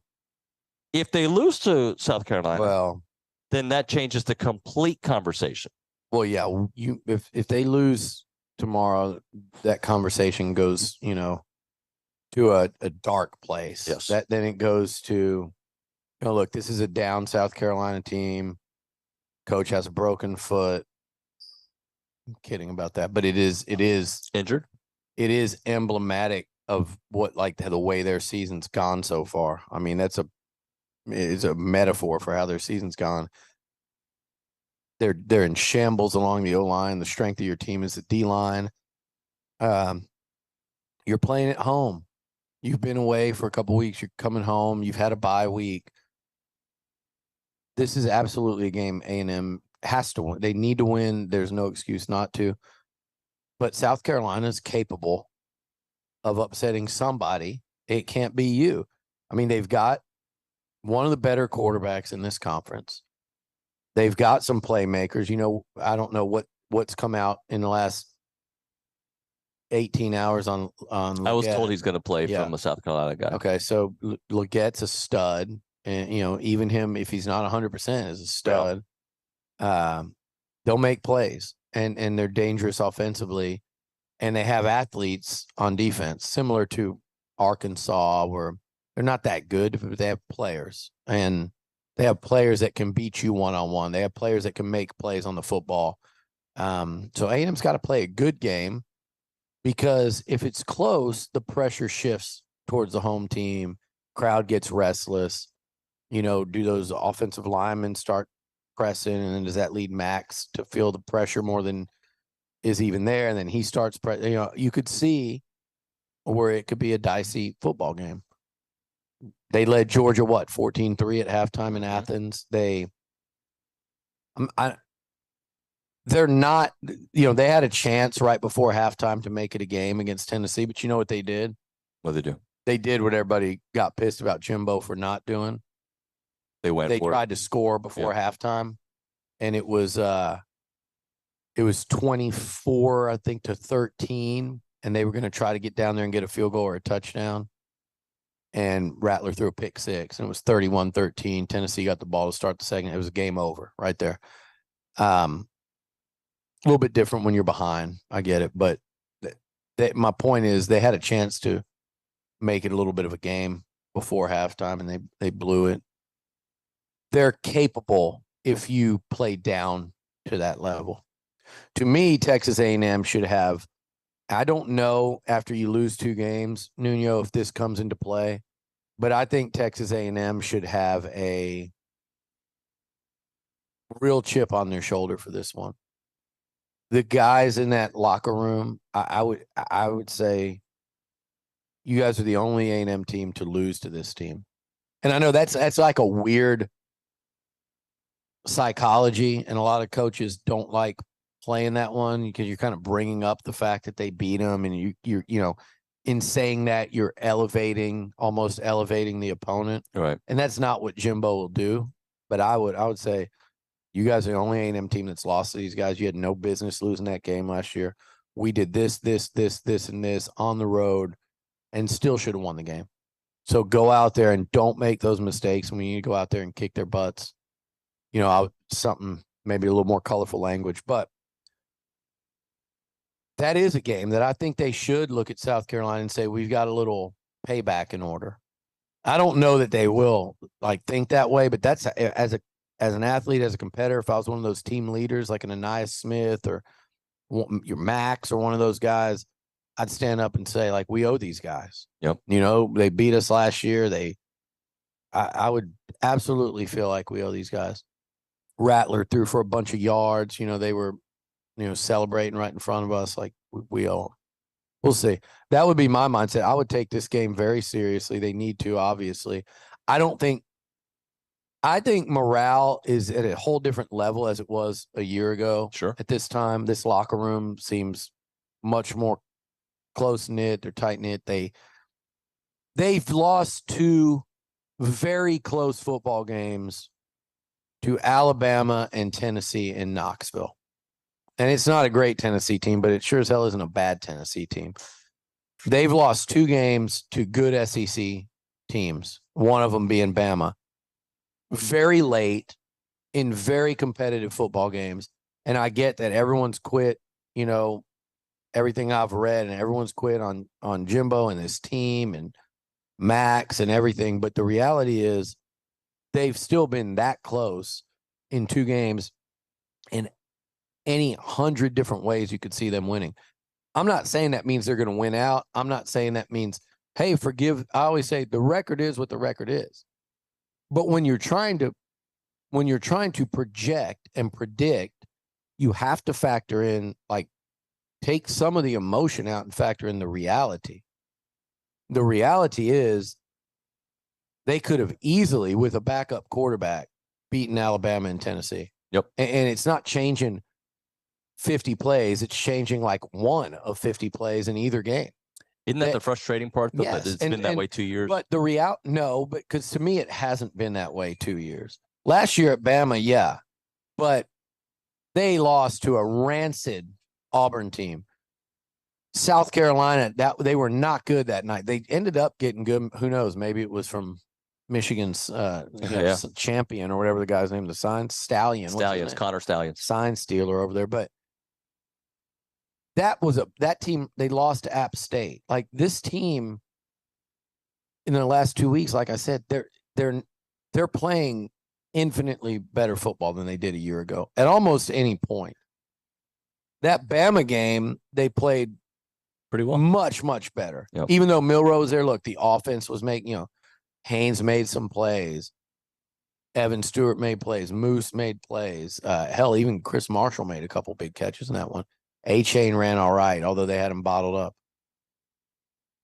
So, no, it's not that 2 years in a row or 3 years in a row we've seen the same thing. This team's better.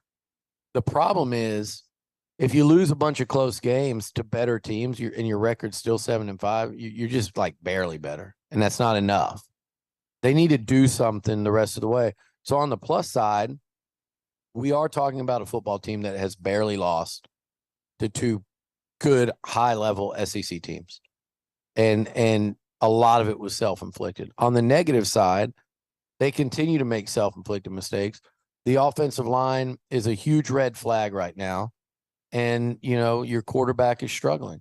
So and your special teams haven't been good. So that's why we don't really know where they're at. They need a win tomorrow in the worst way. They need to go into Oxford with some confidence, because I can say everything I want to about team chemistry, leadership, and all that. But when you're 18 to 22 years old and there's 85 of you and you lose 2 games in a row, whether it's by 1 point or 100, morale does start to take a hit. Your self-belief and the belief in the guys around you start to take a hit.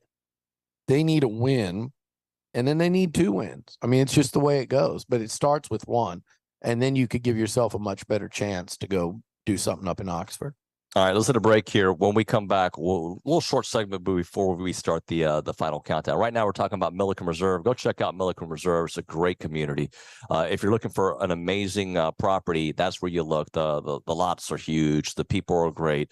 Milliken Reserve is the kind of place that you can go hang out at, or you can also go live. And then you've got both options. A lot of people like to go out there for the hiking, the biking, the canoeing, the great things that you can do with your family. Connect with nature, connect with your family. It's a great place to do all of that. But beyond that, if you're looking for a home and you want to relocate here to the Brazos Valley, look at Milliken Reserve, because it's right there in the middle of it all, right? You're close to Navasota, you're close to College Station, you're right in the middle, and it's just a great community that kids love being at, flying their kites, running around, seeing all the great animals out there.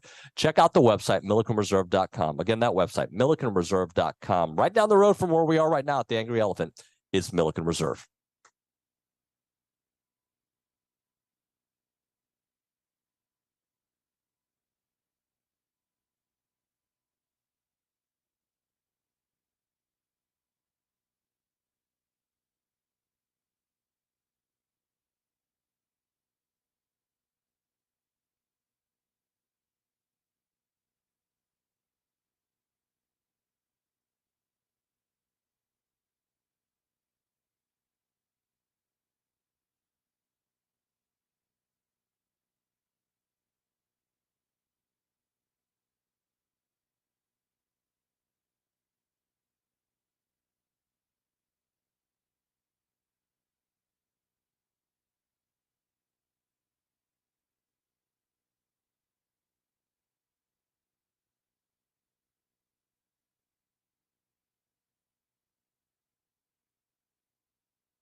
Got the loudest man alive in the back, Ryan Broninger. We're not even live. Now we're live. Okay, welcome back to the Angry Elephant. We've got the loudest man alive in the back, Ryan Broninger. Zane, can you go? Did you see the clapping you got on that? Yes, That's yes. very good. Because people are trying to listen, and all they can hear is the other angry elephant in the back yelling and screaming. Can you go quiet him down, Zane? Just dial it from a 10 to a 7, and we'll be good. By the way, our friends from CC Creations are here selling TexAgs I see gear. that. If you are here, all you have to do is like snap. I'm kidding. They'll snap. Actually, get up and go walk over. Are those our friends from CC Creations, or is that Jamie and Kennedy? No, that's our friends from CC Creations. That's from CC Creations. I can't see that. They don't hear us talking about them. We're direct. That's how bad my eyes are. I thought it was Jamie and Kennedy. Well, you should get some Clark Kents like I've gotten in the morning. I can see now. Look at Savage just panicking over there. We got 1 minute. So you want to? Should I ask you a question that it will take you 3 minutes to answer? Yes. Okay. Give me a player to watch that could certainly determine how this game goes tomorrow. Because I got one in my mind. I'm going to go with a guy whose season ended a year ago against his team, right when he was playing his best football. I'm going to go with Fadil Diggs. Okay. Because last year he got to Rattler and sack, forced fumble a week after he was so good against Bama, and then tore that bicep. Against this offensive line and these true freshmen South Carolina has out there, this is a game where guys like Diggs, McKinley Jackson, and Shamar Turner eat. You're grown men going against young freshman linemen. They should dominate. And I think Diggs will lead the way. When we come back, the final countdown with the loudest guy in the background here at the Angry Elephant in College Station. What's wrong with him?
We are back here at the Angry Elephant in South College Station, TexAgs Radio, presented by David Gardner's Jewelers Rollo Insurance Studio here at the Angry Elephant. We got a live studio audience hanging out with us. Let's make some noise in 3, 2, 1, go. I was told Nick Savage did us all a major disservice. What did he do? He actually appointed Bronny to be the hype man and to get the crowd going, which was just, I mean, that's working. Yeah. Seth McKinney is here. Steve will be on his way here momentarily. He's getting some burnout sets and golds right now, I think. Steven. I love that about him. Hey, have you tried the TexAgs coffee, Billy? Yeah. Well, I mean, perfect timing as I'm drinking non-TexAgs coffee. I didn't know we had it. We have it here. Yeah. It'd probably be better. I'll take some TexAgs coffee. I would too. I would love a cup of TexAgs coffee. Throw that junk away. By the way, we've been giving some out here. Go to we had it here today. TexAgs.com/coffee if you want some TexAgs coffee. Seth, where are you? We didn't talk last week. Where are you with this team right now heading into this game against South Carolina? I'm at the fact that I think that we are a good team. I think that you saw us go out against Alabama and you saw us go out against Tennessee. And we had no business losing those games, in my opinion. I know I got my maroon glasses on, but it doesn't matter. We had no business losing those games. We didn't take advantage of the opportunities given to us. And yes, our O-line is an issue, but I think that's something that you can fix. So I think that we are a good team, and I have faith in our ability to go out there and perform the way that I know that these guys can perform. I mean, it doesn't take a whole lot is what I'm trying to say. It's a few easy fixes, and we can be the team that we all think that we can be. And I know that people probably think that I'm crazy, but I'm telling you, we're still a very talented team, and we were close against. I know that I don't like it. I'm not happy about it. Trust me, I'm not. I'm just saying that the facts of the matter are we are a good team. And if we'd have put a couple plays together against Alabama and a couple plays together against Tennessee, this would be a completely different story. I don't like it. It is what it is. We got to deal with it. But I still believe that we can go out and dominate. And I have no doubt that we can go out and dominate against a team like South Carolina. And we should. It should not be a close game. I know people might sit here and say differently, but I don't think it should be a close game. I think and Steve will get in here, we've been talking about in the background, but going up against Ole Miss is going to determine so much in 2 weeks. And yes, I am saying South Carolina is a foregone conclusion, because you know what? If it's not, we got other issues.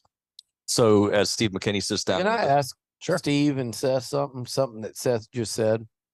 The offensive line has been a weak spot. Blocking in general has been a weak point of this team for a couple years now. But what I want to ask is, even in the last 2 games, and I'm frustrated. What frustrates me more than anything, guys, and is the inability to pick up. Olin wrote an article about it. He said 3rd and 1, 4th and 1. And I'd go even further and say it's the 3rd and 1s that kill me, because they set up all these 4th down decisions that everyone's bandying about and like saying, was it the right decision, the wrong decision? Like, they all were born out of not converting on 3rd down and short, other than Miami, where it was a couple passes to Evan. Yeah. But you still had 4th and 1, you false started. 3rd and 1, Amari Daniels gets stuffed for a loss and fumbles. Key moments of every loss have come down to these short yardage plays, again against Tennessee last week. But in general, I don't feel like they've been terrible on the offensive line against. I think they were okay. I think we sat here and talked about it against Auburn, against Arkansas. And for the first half against Tennessee and Bama, and then they were awful, god awful in the second half. My question is, I feel weird. Are we too quick to be writing off this O-line as even being able to play competent football, or we're like the defenses they're playing moving forward? South Carolina, LSU, Mississippi State, and Ole Miss. Ole Miss is actually quietly, low key, not bad at all, but up front, they just played the 2 best, and they just got their butts kicked, over a 60-minute game. Is this a case where they could actually be, I'm not going to say anything special, but could they be okay? Could they be adequate enough? Let me say 2 things. First of all, One, I do agree with you that I don't think the offensive line played terrible early in the year. I think the last couple of games they've ran into a couple things. One, fundamentally, they're not blocking well in the middle. Yeah. Period. Yes. And we got to get the snaps up. Oh, Yeah. We got to get the snaps up. Okay. But we're not fundamentally blocking guys, keeping guys on the line of scrimmage in the middle. And that's a problem, especially in the run game. And two, I don't think our offensive play calling is helping offensive line at all.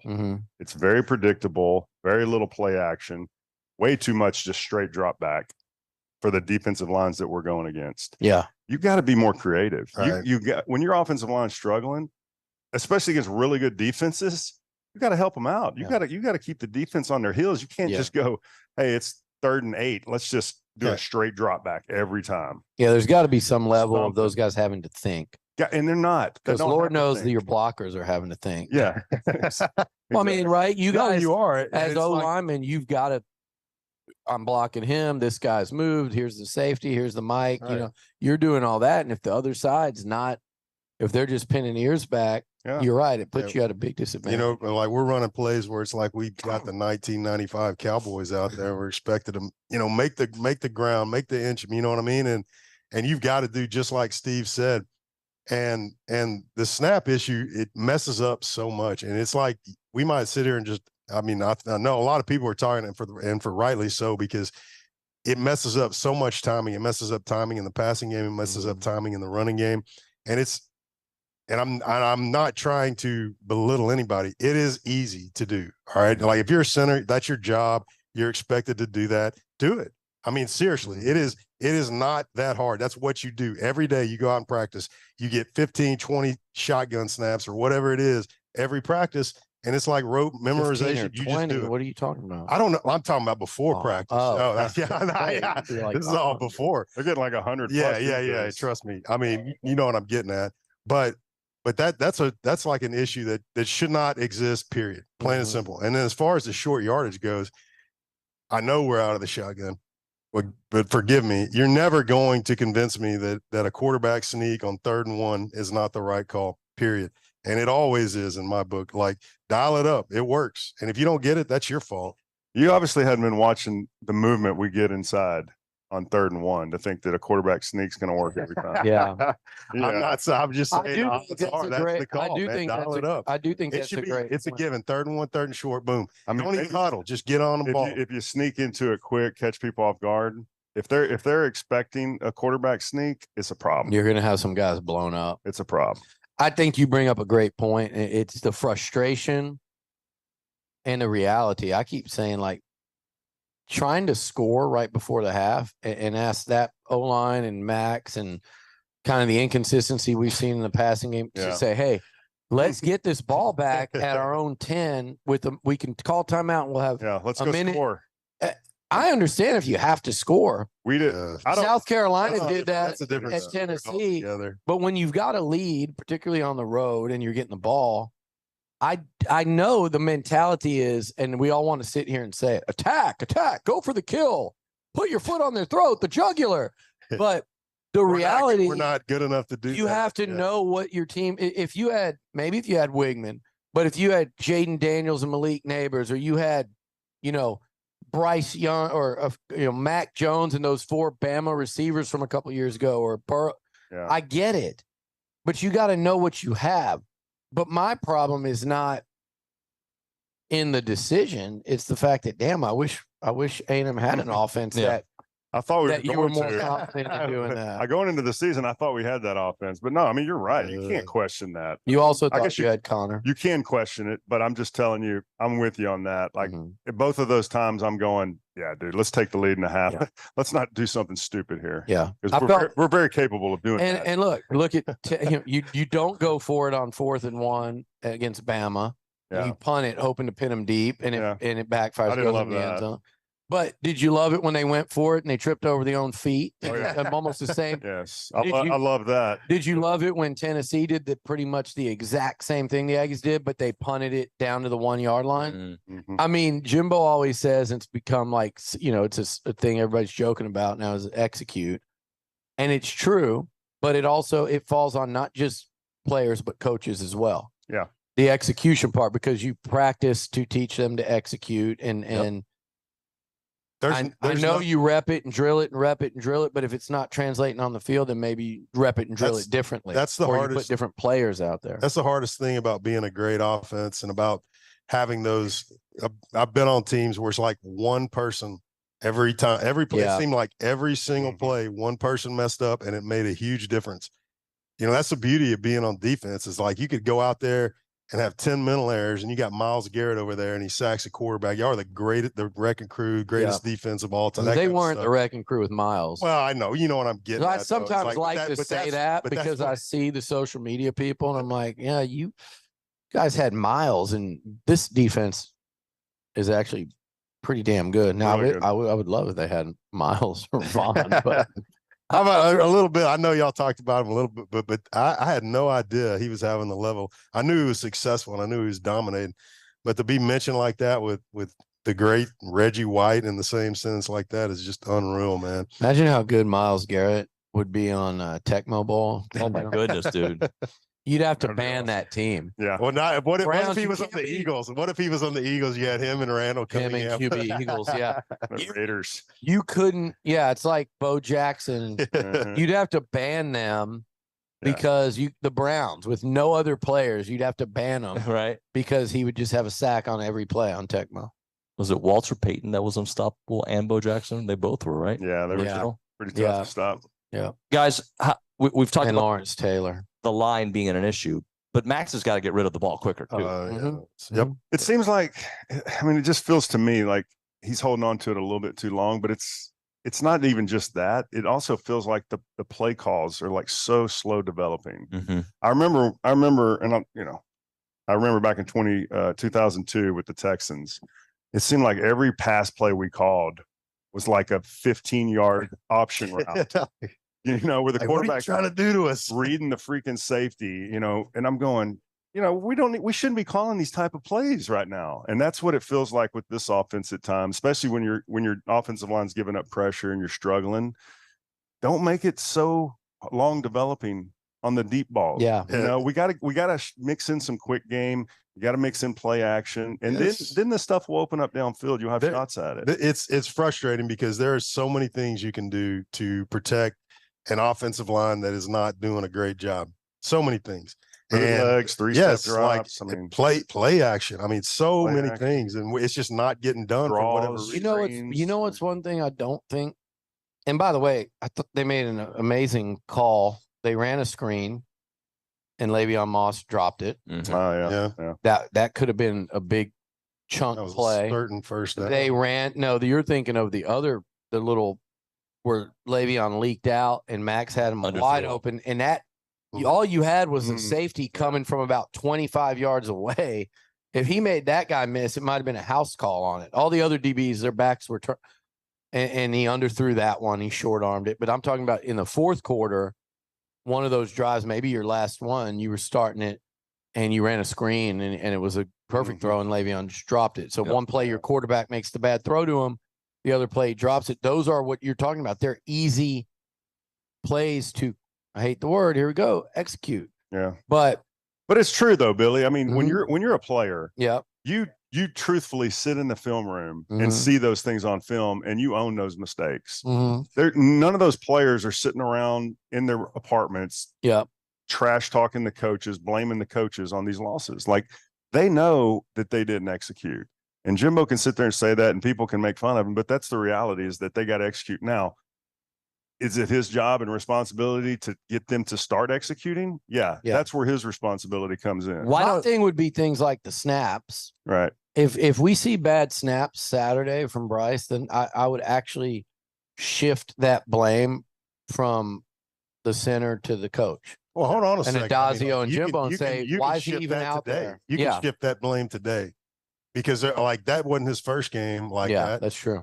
That's true. And it is possible to get that right. And you were kind of playing with fire, knowing that happens a lot. And then this was the game where it really got you.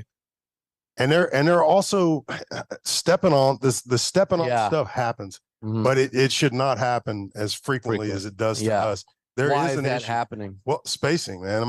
There are certain plays like when you're I know No, Steve it's knows. not. It's not spacing, Seth. It's bad footwork. Bad footwork, and couple that with not taking the right splits when they're like you would install a play like on this play you got 3 foot splits. On this play you can go down to 2.5 foot splits. I mean, there are things that you can do to correct that because coaches, like good coaches, not just good coaches, know that it takes certain steps to do this, and when you take those certain steps, you need this amount of spacing to get it done. Yeah. So I mean, Billy, let me tell you something. Against Alabama, your little, sack there in the fourth quarter where everybody's falling on their back. Which one? The safety? No, Or the one before the safety. Yeah, that one looked terrible, Yeah. right? Yep. So in no world does an offensive line coach teach a left guard to step with his right foot Never. to block a 3 technique. Never. That was his fault. Like Never. I'm And telling so that was a mental It error on the automatically you're off balance. Yes. And in no world does an offensive line coach teach a center to snap and step underneath himself to go to either side, to go to the left. And when you do that, you're going to step on the quarterback's foot. You got to open your hips and gain ground. You can't step underneath yourself. That's where the quarterback's foot is. And admittedly, it's a very tough thing it's to hard. do. Like that's probably one of I agree. I'm not making excuses. I'm saying that's one of the hardest things as a center that you have to do is to snap and reach block a one technique. There's not much harder that you have to do is in the running game than reach that guy. And it's a hard step to execute and get done. But you know what? There's no excuses. You got to get it done. It's getting done by everyone else out there. So. Okay, so I was wondering if you're saying is that asking too much? No, You're just absolutely not. That's just a basic block that you have to make. Now, is it easy? No, not at all. Yeah. It's very hard. One of the hardest that you got to make as a center. All right, let's hit a break. Go Well, ahead. real quick, one thing about the quick game I wanted to say. Yeah. I do think one thing that's not talked about, I think if you go back and watch the Alabama game, they hit a couple quickies to Evan Stewart behind the line of scrimmage with some blocking, and he went and chewed up yards. Tennessee did that to A&M a lot. Yeah. He went and chewed up 7, 8, 9 yards. That's an RPO. And everybody thinks, well, why didn't you do more of that? You go watch that game, and you got to watch the whole film, and you see how many times the ball's handed off or the quarterback keeps it, where that throw is there. And against Bama, I think they should have continued to go to that, because what it does, and the reason it's there, guys, is it's easy yards when you need them. But over the course of a game, all this stuff you're talking about with, the linemen, it spaces these guys out. And it keeps people on their heels because they don't know, is he throwing it? Is he giving it? If you give it too much, everybody starts to box in. They don't respect it. You're also not taking an easy yard. It's the quick throw, get it out of your hand. It's to get momentum, get confidence. Yeah. I do think, Max needs to make that throw more often. I don't know if was a little gun shy after what happened against Arkansas, but that's there some. And the reason that is there is for everything you just talked about. Yeah. All right, let's hit a break here. We'll come back with more. By the way, we're here at the Angry Elephant, and the food is great here. So come check it out. We'll be here for another hour. I see some grease dripping down Steve's arm with that. Another breakfast. Yeah, sandwich. we got to get you that. And if you go to the game this weekend, just know that Costa Vida is going to be all over the place there. Breakfast tacos, coffee, orange juice available at their food trailer in the fan zone at the corner of Joe Route and Houston Street, right next to the 12th man statue. Also, chips and queso, chili lime chicken, and sweet pork nachos available at the All-American Club. You also have the chili lime chicken and sweet pork burritos available at the Yard and at the Northwest concession stand there on the third deck. They hope you come out and say hi to everybody. Holly's always around. She's a great Aggie, and she's got the awesome location right here in South College Station, 4501 Mills Park Circle in South College Station. Go check them out. If it's for morning, if it's for lunch, if it's for dinner, the food is delicious, fresh Mex done the way you like it. Fresh food all the time. It is Costa Vida. Check them out there at Kyle Field and, of course, in South College Station.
Back.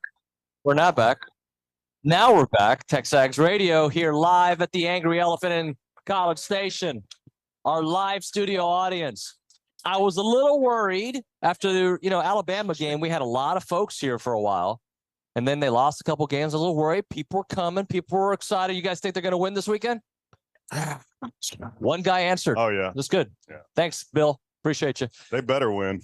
Yeah, I already said that. They don't win this one. No doubt. I think they got to win convincingly, guys. Like I want to see some style points. I want to see some offense. And this is a game that they should be able to do that. This is Arkansas level. This is Auburn level. No, what I want to see is just some clean offensive line play. Honestly. Yeah, that's the biggest thing for this week for sure. Run the football. I don't want to see a lot of pressure on the quarterback.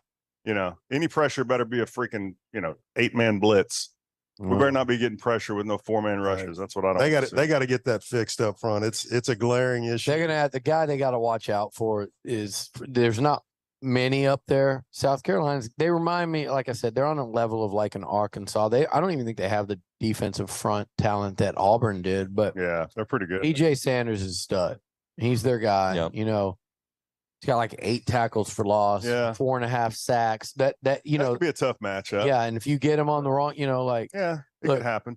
But keep them off balance. I want to run the football, keep them off balance. Yeah, should be fine. And look, Stay South Carolina had a 1st or 2nd round pass rusher a few years ago. His name was Prince or King, and he was quiet. He had like a 4th quarter sack.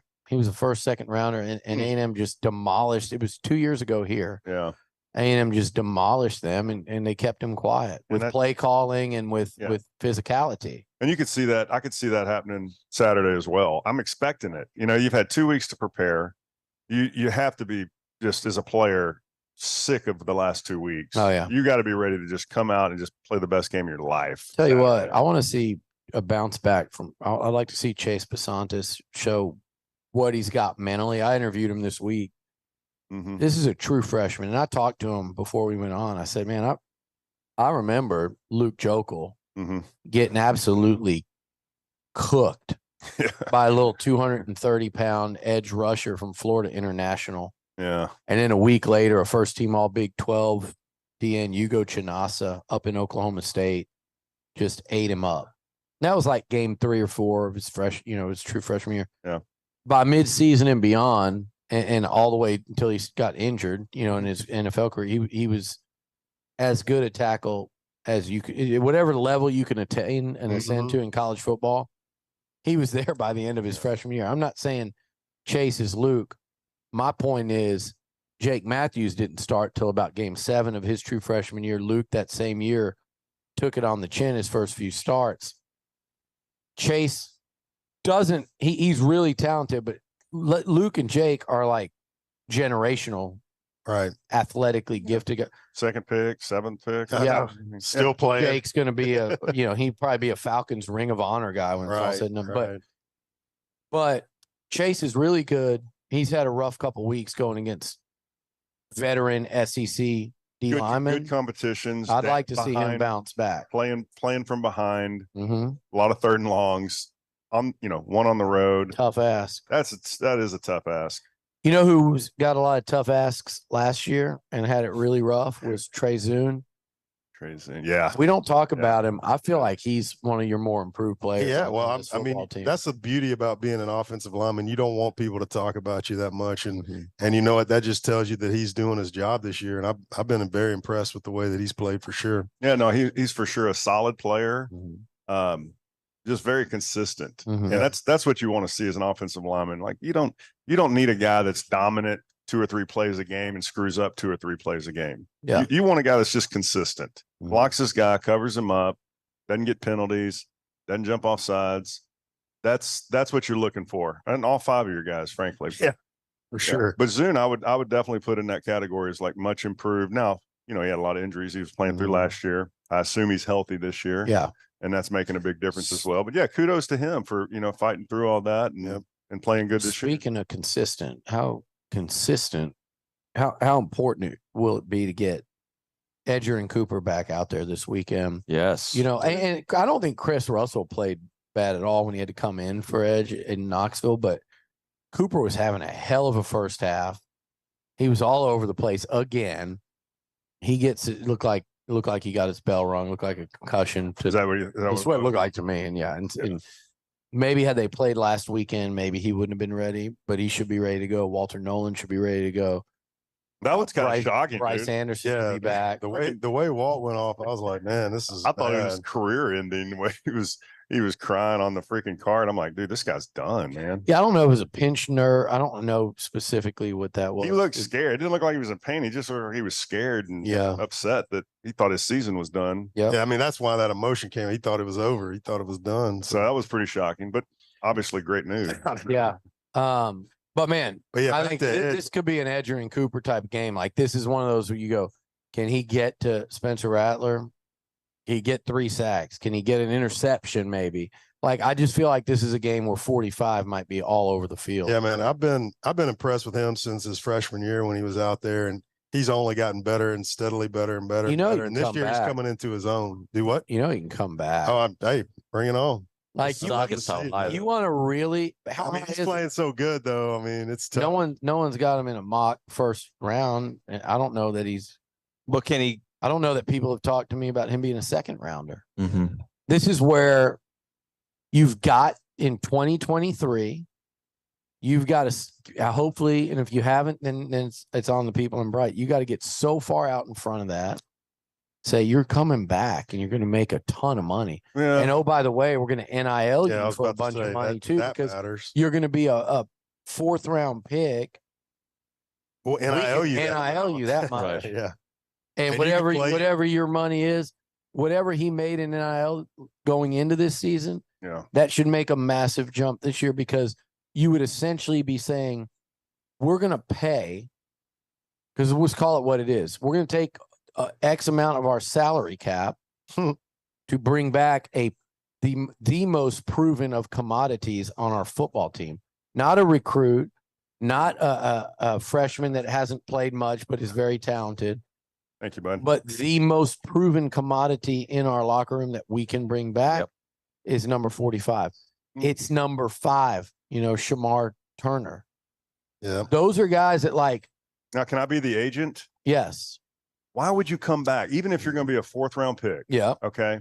Why would you come back, risk injury just for 1 year of NIL money? Well, you're going to get that same money in the NFL, and you're going to have a 3-year contract. When that 3 years is up, you can go sign for all the money in the world. Okay. So why start that timer a year later and risk injury? Stop. I'm just saying that's what the agents are telling me. Okay. So why did you come back? Because I would have probably been like a 7th round pick. Would you have? Or undrafted. I don't know that he's going to be a 4th. What's your cutoff? Is it 5th? I think 4th. Is it 4th Jay? 4th is your cutoff. I think you have to be at least a 4th. What if Von Miller or Jake Matthews or Cedric Abwehi, what they did? That's if you have the talent. If you feel you're underdeveloped, physically, technically, then that's when coming back. I think he might fall into that category, because I think he came in absolutely raw out of Louisiana. He was a late bloomer. I think he was either committed to or it was between A&M and Utah. Then like OU and some other schools picked up on him. But I thought he came in extremely raw. He flashed as a freshman. I think this is his first year that he's been playing at an all SEC level. Yeah. I think if he came back, I think he's a guy that could go from 4th round to 2nd round or 3rd round to first round. I think he would be a 1st round linebacker. If that's the case, if you can make that argument legitimately, then that is a good argument, because that's real money difference there. Yeah. I think A-Chain should have absolutely come out. I think who's another guy recently that came out and was like DeMarvin, could he have stayed another year? Like I think Jay Sternberger should have stayed. I think Tyrell Dodson should have stayed. I think Michael Clemens came out right. I think Spiller came out the right time. Yeah. Clemens was done. Was he done with? I think Isaiah Spiller came out the right time. I think could Leal have helped himself? Maybe so. He dropped a little bit, yeah. I think Matt Abike came out at the right time. So that's one I point out, because like Chappelle, Cooper, Turner, Walter Nolan, which is not an NFL thing, but it's everybody's going to be trying to get him to transfer. Like you have to pick in 2023 who you're going to keep and who you're going to, and like Bryce Anderson, you need him. Like you keep that core nucleus of those guys, and this could be it could be like a. Do you think top defense in the country type conversation? Do you think that we have the ability in the building over there to navigate those waters and to pick out the people that we need? I hope so. We don't even have a recruiting coordinator. Yeah. Well, I mean, that wouldn't fall into that, but I think that is an issue in my opinion. But I think player personnel wise, I don't know the answer, which concerns me, but that is of the utmost importance now is roster construction, retention, addition. Like say David Nuño wants, let's say he's a starting, pick a position. Tight end. You're a starting tight end and you're an all conference. You look like a tight end. Thank you. And you're well, not all conference. Let's say you're a good tight end. You're going to play in the NFL. You want $600,000. Oh yeah, just get do the math. For I can go for 200. I can go get an all conference tight end I go get the guy a couple years ago from Utah for 200,000 that it is as good or better. It's better money spent. And I right? can go get, like, let's say a receiver was doing that last year. Well, I want 600,000. Okay, well, I can get Keon Coleman probably for 200 from Michigan State. You see what he's doing at Florida State. Yeah. And oh, by the way, then with the rest of that money, I could probably go get an offensive tackle, like a second team Power 5 all conference offensive tackle. And oh, by the way, I could go get another corner to go with Grimes and DeBerry. And I can go get another corner and up my chances of him being the guy. So for the price of one. So that kind of stuff. And those are the decisions you have to make. And yeah, Seth, it's so important to have the right people and credible people making that call. Right. I don't know. I mean, to sum it up, man, NIL is so important in today's football. And despite what anybody feels about it, it's just the reality of the game. And A&M of all places in the world should be top 3, top 4 in their ability to go out and get the players that they need. Yeah, I don't see cause let's just be real, man. Like it's about the money. These kids want money. Yeah, they want to be at a great program, but they want the money at this point in time. And it is what it is. And if we don't buy into that, no, it's not all of them. I know, but I'm just saying there's a vast majority of them. Whatever. It is what it is. So, but we got to buy in as a university, as a fan base, as alumni, whatever. We all have to buy in that NIL is here to stay. It is what it is. And it's probably just as important, if not more important, than these facilities and all that we're building. Whatever. I think Billy will agree that we just need a bunch of guys that just want to be Aggies, All right, let's hit a break here. We will come back with a couple of great segments, the Freak of the Week and the Sleeper of the Week. That and more here at the Angry Elephant in College Station. It's TexAgs Radio. Yeah.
would like an on-air review in a moment of that amazing breakfast sandwich that you're having that looks like eggs. It's got some sausage in there, some other stuff. It looks delicious. Dude, it's so good. Yeah. Texas toast, buttered, little fried egg. Mm. You're going to town on that thing, man. Like you haven't even eaten before. It's my first meal. Like a week. Remember how Dan eats? Like when we'd always mess with Dan because if he had a sandwich like that, he like just hunches over it and just guards it. Yeah, it's like he'd spent 20 years in a joint. Oh, Daryl probably stole his food growing up. Yeah. Well, we're here at the Angry Elephant. Thank you to everybody coming out. We're going to do a couple more segments here. We got to get through the pick six, the sleeper of the week, and the freak of the week. So let's start things off. You've had an active hour. I haven't said a word. All right. That is the best and the worst part of the hour, right? Sometimes I'm okay just chilling because you talk for I do. The other 15 14 hours out of the week. And you guys are good. So this man's voice break. How was LSU last night?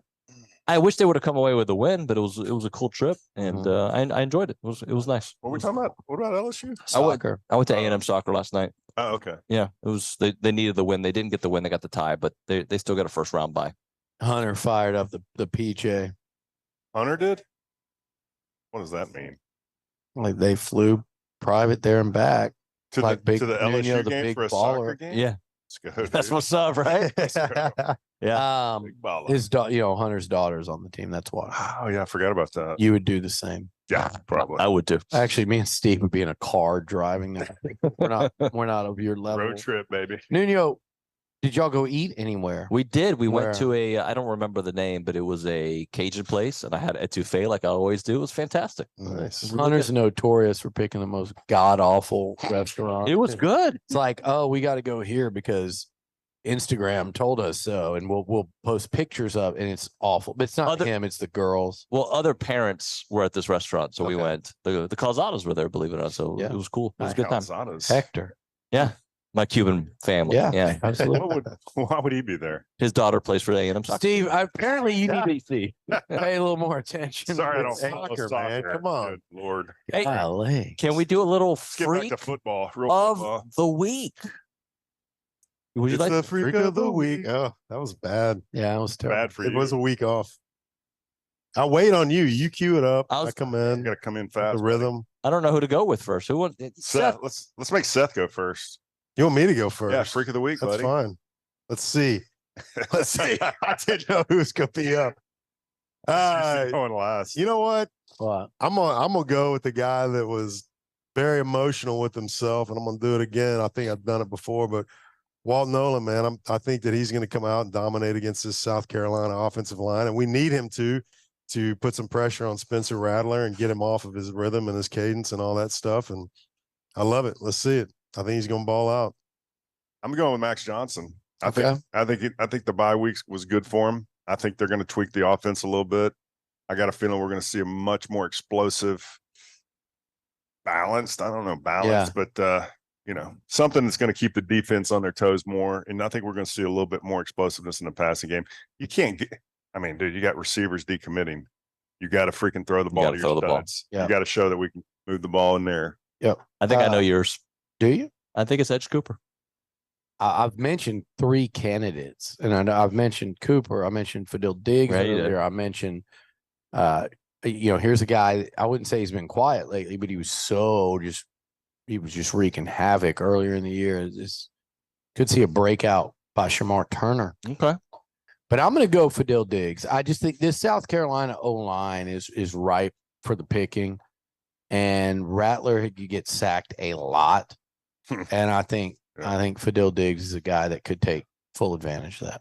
I like it. Time now for the sleeper of the week, presented by the Sleep Station. Go see Jared McLeod and ask about the Tempur-Pedic and Purple mattress in the Specs parking lot at Texas and Harvey, and in front of Lowe's at William D. Fitch and Highway 6. The website is thesleepstation.com. Steve, who is your sleeper of the week? Oh man, I think I'm going to go with. I want to go with Reuben Owens. Oh, nice pick. I always feel like true freshmen coming out of the bye week, they always it's almost like kind of a reset for them. Mm-hmm. And because these seasons get long. Yeah. When you're a true freshman, I feel like he's going to come out, kind of look like a different player, and I feel like we're going to block much better up front running the football. And I know Le'Veon Moss is going to get his yards, but I feel like Ruben's going to bust one. I feel like we're going to see. We haven't had a long touchdown run all year, have we? That I can think Amari of. came very close, but no. Well, but we haven't had that, just 60-yard. No, they haven't had the touchdown burst. run. They haven't had those bursts. So I'm calling for Ruben Owens to hit one of those. I like it. Oh, wow. I like that one. Well, in honor of Nuño, I'm going to go with Noah Thomas. Yeah. I think that that's his boy. He's kind of. I hate that he's gone back into where a great game by him is sleeper of the week, but it is what it is. He's been hurt. He's healthy. Yeah, I know. I'm just trying to get him back out there and get back to those early games that we had of him, and he can put it together. I mean, he's got the ability, he's got the talent. So I just want to see it and feed off of Steve's freak of the week and Max. There you go. Feed the stud. Who am I going to go with? Part of me wanted to say, I think Steve had a great pick. Part of me wanted to go with DJ Hicks, the true freshman. A couple of the players have mentioned him to me this week. Like you said, those freshmen during the bye. Yep. You saw him out there on some key snaps against Tennessee. Both the first. I didn't even realize he played. I heard he did, but I saw him out there in the first half and some pretty important moments. He is a beast, though. Well, he is, and they have a lot of them on that D line. But I'm going to go with him. And I'm going to, I'm saying I wanted to go with him. I'm going to go with, I don't know that he's going to have some great game but I think they're going to go after A&M down the field. And I think Spencer Rattler is going to try to, you talked about Max Johnson trying to take shots. I think Rattler's going to try to take shots. I'm going to go with Jacoby Matthews to get his first pick. I think he's going to get an interception. I think Rattler's going to, be rushed a lot, and he's going to throw an ill-advised throw too. And I think the safety is going to take advantage. I could certainly see that because I got a feeling we're going to control the line of scrimmages, and he's going to get to a point in the game where if they want to even compete, they're going to have to launch the ball downfield. Yeah. All right, let's hit a break here. We will come back with our pick six. New total standings. I'm liking the way they look right now after being in last place for the last month. This is not joke. Great, man. Not for none of us. Not great. We'll get into that when we come back. It's TexAgs Radio.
I get some props to our friends here at the Angry Elephant in College Station. Thank you, guys. Appreciate you all coming out. It's been a blast. Last segment of the show, we are going to, if we spill over, hopefully you still keep it with the zone, but we'll keep it live on YouTube if this goes a little bit long, and on TexAgs.com. Thanks to our friends at CC Creations. Been selling merch here. That TexAgs dry fit and the fish shirt and the hats, they all, the koozies, you name it, they got it all here. So if you are at the Angry Elephant, come by. If not, go to CC Creations, go to the warehouse and pick up some TexAgs merch. Let's get into our pick six. And right now, let's see. Everybody is under 500. Oh, at the bottom, I think there's some shady scoring going on. You know what? I have nothing to do with the scoring. Oh, really? I have nothing to do with that. I have allowed Ethan Jones to handle that completely. Part of the Jones family. So if they've got a vendetta with you, that's on them. All right, I've got a vendetta with that with Brandon. That's for damn sure. Let's get into the pick six. Our first game is number 1 Georgia. They're 7-0, 4-0 in the SEC versus Florida, 5-2, 3-1 in the SEC in Jacksonville. By the way, 2:30 broadcast CBS. Georgia favored by 14.5. Florida cover, lose. Yeah, that's what I was going to say. Florida cover, lose. Okay. No Brock Bowers. Rivalry game. We're on the road. Or neutral site road party. No, I don't believe it. I'm going Georgia. That's where I went. I went Georgia as well. All right, number 20 Duke, and it looks like Riley Leonard is not going to play at the latest I've seen. At number 18 Louisville, 2:30 start there, and that's Louisville by 3.5. Oh, I'm going Duke. You would. I'll take Louisville. Louisville. Yeah. I'll actually go Louisville. The Riley Leonard thing does certainly play in, and I think people are sleeping on Louisville a little bit. They're a pretty good team this year. Not great, pretty good. I saw Duke's quarterback against Clemson. Florida State. And I was like, ugh. Yeah. Riley Leonard's a stud. He is. All right, number 13 Utah, they're 6-1. At number 8 Oregon, 6-1. 2:30 broadcast. Big one. Fox broadcast on that, and it's Oregon by 6.5. That's at Oregon? Yep. I'm going Oregon. I'm going Oregon too. Utah's so tough. Kyle Whittingham, so tough. That program's so tough. I agree. At Oregon is such a tough place to play. Bo Nix is tough. I like Oregon. A competitive game, but to cover. I think they win by more than a touchdown. Here's an interesting one. Number 21, Tennessee, 5-2 at Kentucky, 5-2. 6 o'clock Kroger Field, ESPN broadcast. Tennessee favored by 3.5. I'm going Tennessee on this one. Same. I just don't think I don't think Kentucky's going to be able to run against Tennessee, and that's all they can do. Yeah, I've had a tough time with this one because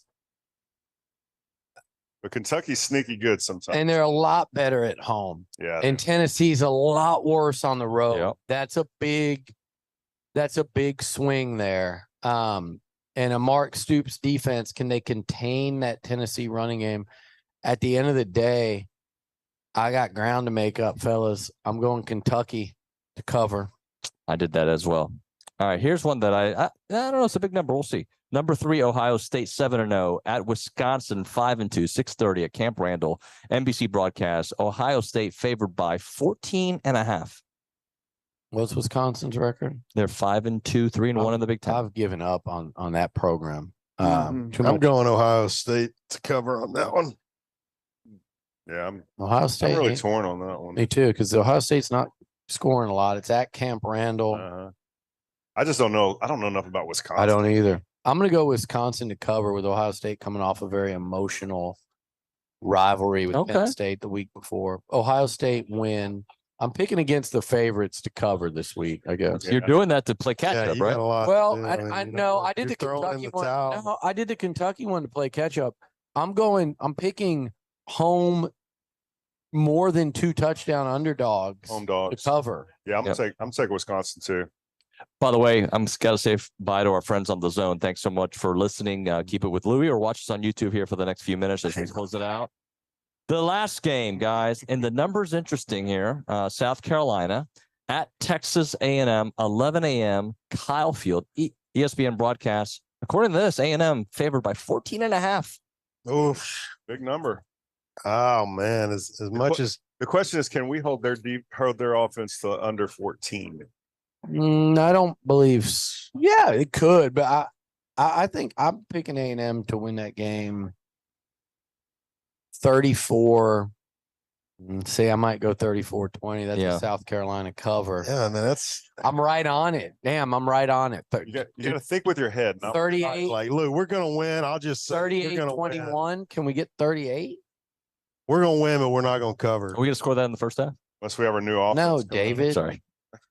We're gonna win, but we're not gonna cover. We're gonna win by 14. That's what I'm thinking. I'm thinking maybe 14's our best. Yeah, I mean, I'm not gonna be mad about that. I'm actually with you guys. I'm going 30, 37, 23, 37, 24. That's a weird number, but okay. I'm doing a mixed extra point somewhere along the way.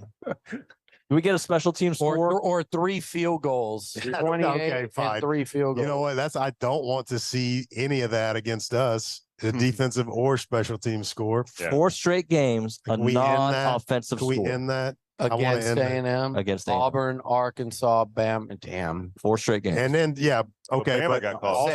Safety. So how many for the year? Is that 5? Because include Miami in there. 5 on the year. That's a lot, man. And now, if unfortunately, if it was just special teams, but it's when your offense is on the field too. Yep. Well, Arkansas, yeah, we already include that. No good. Arkansas, boys. Auburn, and Bama. Yeah. 2, Bama with 2. All right, I think it is going to be good. I think A&M wins this thing. I don't think it's like a master class in SEC football, but I do think they win and play well. And what more give can you ask for? You go into a road game, 11 a.m. And we'll talk about that next week. But my God, like this team is better than what the vibe and the mood is, but also they are 4-3. So I get the vibe and the mood, but I also they're 2 very, very close losses. Yeah. Against respectable good teams. I don't think either is great, but Bama might go to the damn playoff. Who knows? Right. They're to Alabama on the road, Tennessee in front of 100K. They're 2 very narrow losses away from the conversation being totally different. Do I think they're that team? No. Do I think they're the team that everyone's so down on? I think the answer is somewhere in between. I think that's good enough to beat South Carolina at home, and I think that is good enough to where you will really entertain them having a shot to go into Oxford and beat a team that's played a lot of close games against okay teams this year. Will they split at least on the road this year? These last 2? I don't know.